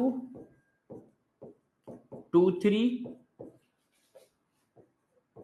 3 4 1 4 और कोई कॉम्बिनेशन रह गया है? 2 4 2 4। अब बताओ, अब हमें क्या करना है? अब हमें चेक करना है कि मिनिमम क्या हो सकता है। तो भाई पहले पॉसिबल सेल निकालो, कितने पॉसिबल सेल है? तो देखो, सबसे ज्यादा जिसका पोटेंशियल होता है वो कैथोड होता है। तो एक सेल पॉसिबल है 2 + 1 3 + 1 3 + 2। क्यों? ये कैथोड हो गया, तो ये एनोड हो सकता है, ये एनोड हो सकता है, ये एनोड हो सकता है। ओ भाई, इतने सेल पॉसिबल हुए। अब इसके अलावा, अब ये कैथोड हो चुका है, अब क्या पॉसिबिलिटी है? ये कैथोड हो जाए। क्यों? दूसरा हाईएस्ट ये है। जब ये कैथोड होगा तो ये तो कट गया, इससे छोटा ये है, इससे छोटा ये है, तो फिर आ जाएगा, अभी भी क्वेश्चन बड़ा है यार, 2 + 1 और 2 + 4। अब ये भी कैथोड हो चुका। अब कैथोड कौन हो सकता है? ये। अब ये कैथोड होगा तो ये सिर्फ इसी से कंबाइन हो सकता है। क्यों? इससे छोटा यही है, तो ये। अब इन सबके वोल्टेज निकालने पड़ेंगे और चेक करना पड़ेगा मिनिमम किसका आएगा, क्योंकि मिनिमम किसी का भी आ सकता है। अब निकालो। अब मैं थोड़ा फास्ट कर दूं। सबसे पहले तो ये बताओ, ये कॉम्बिनेशन समझ पाए हो कि नहीं? भाई ये सबसे हाईएस्ट रिडक्शन पोटेंशियल है। जब ये सबसे हाईएस्ट रिडक्शन पोटेंशियल है तो इसका कॉम्बिनेशन इन तीन में से चाहे जिसके साथ बनाओ, सेल काम करेगा। अब इसके कॉम्बिनेशन, इसके तो सारे पॉसिबल कॉम्बिनेशन हो गए। अब इसके बाद रिडक्शन पोटेंशियल हाईएस्ट किसका है? इसका। अब इसके पॉसिबल कॉम्बिनेशन क्या है? इसको छोड़कर ये दो। इसके पॉसिबल कॉम्बिनेशन क्या है? मान लो किसी को ना समझ में आए तो मेरे पास एक और ट्रिक है, बताऊं? डरोगे तो नहीं? बताता हूं। आप कुछ मत किया करो, इनकी वैल्यू लिख लिया करो। देखो, इनकी वैल्यू लिख लो। सबसे पहले सबसे बड़ी वैल्यू, सबसे पहले सबसे बड़ी वैल्यू। जैसे मान लो ये लिखे हैं तो सबसे पहले ये वाला आया, फिर कौन है, फिर ये वाला है, फिर कौन है, फिर ये वाला, फिर ये वैल्यू है सबसे बड़ी इसकी है, फिर इसकी है, फिर इसकी है, फिर इसकी। अब इसके आगे जितने लिखे हुए हैं उतने कॉम्बिनेशन, उतने ये सेल बनाएगा। इसके आगे कितना लिखा है, 1 2 3 लिखा है, तो ये 3 बनाएगा। इसके आगे कितने लिखे हैं, 2, तो ये 2 बनाएगा। इसके आगे कितना लिखा है, 1, तो ये 1 बनाएगा। इसके आगे कितना लिखा है, 0, तो ये 0 बनाएगा। इतने पॉसिबल कॉम्बिनेशन है, चेक करो कितना हुआ, 6। आप वहां पर भी चेक करो, 6 ही आ रहा होगा। आप वहां पर भी चेक करो, 6 ही आ रहा होगा, चेक कर लो। 1 2 3 4 5 6 है। तो यदि कॉम्बिनेशन पूछ रहा है तो आपको मैं एक मैथमेटिकल ट्रिक बता देता हूं कि देखते ही निकल आएगा। बस 4 है तो ये सबसे बड़ा है, इसके 3, फिर ये है इसके 2, फिर ये है इसके 1, ऐसे लिख लिया। इसके आगे कितने हैं, 3, इसके आगे कितने हैं, 2, इसके आगे कितना है, 1, इसके आगे कितना है, कुछ नहीं, बस इतने कॉम्बिनेशन पॉसिबल है। 6 कॉम्बिनेशन पॉसिबल है। अब इनके वोल्टेज कैसे निकालने हैं वो तो यार आपको खुद निकालने पड़ेंगे। अब देखो इसका रिडक्शन, तो आरपी वैल्यू, क्योंकि 3 + 1 है ना, RP value of cathode minus RP value of anode, तो माइनस माइनस प्लस हो गया। अच्छा इसकी लिखो, RP value of cathode minus 2 कौन सा है, ये आरपी वैल्यू ऑफ एनोड। इसकी लिखो RP value of cathode minus RP value of anode. इसमें लिखो RP value of cathode minus RP value of anode, ये तो जुड़ गया। RP value of cathode minus RP value of anode. RP value of cathode minus RP value of anode, minus minus plus हो गया। अब हमें क्या चाहिए था, सबसे मिनिमम। तो देखो ये आ रही है प्लस की 0.6, ये आ रही है प्लस की 0.34, ये तो ज्यादा आ रही है, इसको छोड़ दो। ये आ रही है प्लस की 0.8, ये भी कम आ रही है। ये आ रही है प्लस की 80 से 34 कम करो, 80 से 34 कम करोगे 46, ये भी बहुत बड़ी आ रही है, छोड़ दो। अब देखो सबसे छोटी ये वाली बनी 0.34, है ना, सबसे छोटा ये बना। 2 + 4 का कॉम्बिनेशन, 2 + 4 का कॉम्बिनेशन कहीं ऑप्शन है, ये ऑप्शन है। तो ये क्वेश्चन टफ क्वेश्चन है, और थोड़ा बहुत नहीं, काफी टफ क्वेश्चन है। वैसे मैंने 4 सेल दिए थे, वो मेरे हिसाब से 3 सेल देगा, मगर लेंदी विद टफ बनाना है तो 4 सेल देगा, वो भी लेंदी विद टफ बनाना है तो 4 सेल देगा, और लेंदी नहीं बनाना है, सिर्फ कॉन्सेप्चुअली टफ करना है तो 3 सेल देगा। तो वो मिनिमम जब पूछेगा तब क्वेश्चन बहुत फंस जाएगा। ये देखो मैक्सिमम तो तुम निकाल लोगे, मैक्सिमम तुम निकाल लोगे। अच्छा किसी भी बच्चे को, टाइम हो गया है तो मैं अब रुक रहा हूं, है ना, मैं जो बोल रहा हूं, मैंने सीएचडी आज सारे लिखे हैं, शुरुआत से ही मैं सीएचडी पे कॉन्सेप्ट देता चला गया हूं। किसी भी बच्चे को इलेक्ट्रोड पोटेंशियल का अभी कोई क्वेश्चन नहीं लगाना है, क्योंकि अभी आधा अधूरा पड़ा है, अभी नहीं पड़ा है। तो कोई भी बच्चा सेल के कोई भी क्वेश्चन नहीं लगाएगा। जितने भी उसको क्वेश्चन करने हैं वो कंडक्टेंस के करें, conductance, equivalent conductance, molar conductance, Kohlrausch law, degree of dissociation, उसके कोई भी बच्चा सेल का क्वेश्चन नहीं करेगा, पहला पॉइंट। दूसरा पॉइंट, कल ये रिवाइज करके आओगे, सारे मेन पॉइंट रिवाइज करके आना, क्योंकि ये फ्रीक्वेंटली कल यूज होंगे। कल के बाद शायद तुम सेल के क्वेश्चन भी कर पाओगे, क्योंकि कल पूरा सेल खत्म हो जाएगा, कल पूरा सेल खत्म हो जाएगा। तो सेल का क्वेश्चन कोई भी बच्चा नहीं करेगा, पोटेंशियल का कोई भी बच्चा क्वेश्चन अभी नहीं करेगा, क्योंकि अभी 80% पॉइंट, 70% पॉइंट पड़ गए हैं, मगर अभी भी कम से कम 30 से 40% पॉइंट रह गए। तो जब हम उनको पढ़ा लेंगे तब आप करिएगा, नहीं तो आपको पता ही नहीं चलेगा कौन सा पॉइंट लग रहा है। ठीक है, क्या कल 8 बजे है? नहीं, अभी नहीं है। जो भी टाइमिंग मैं चेंज करूंगा तो मंडे से चेंज करूंगा, तो कल मैं आपको फाइनल बताऊंगा, ठीक है। अपना ध्यान रखिएगा, बाय बाय बाय। जल्दी से फिजिक्स की क्लास में जाओ, जल्दी जाओ जल्दी जाओ, भगो भगो भगो भगो, जल्दी से चाय नाश्ता करो, खाना पीना खाओ, जल्दी से क्लास में पहुंचो, ठीक है।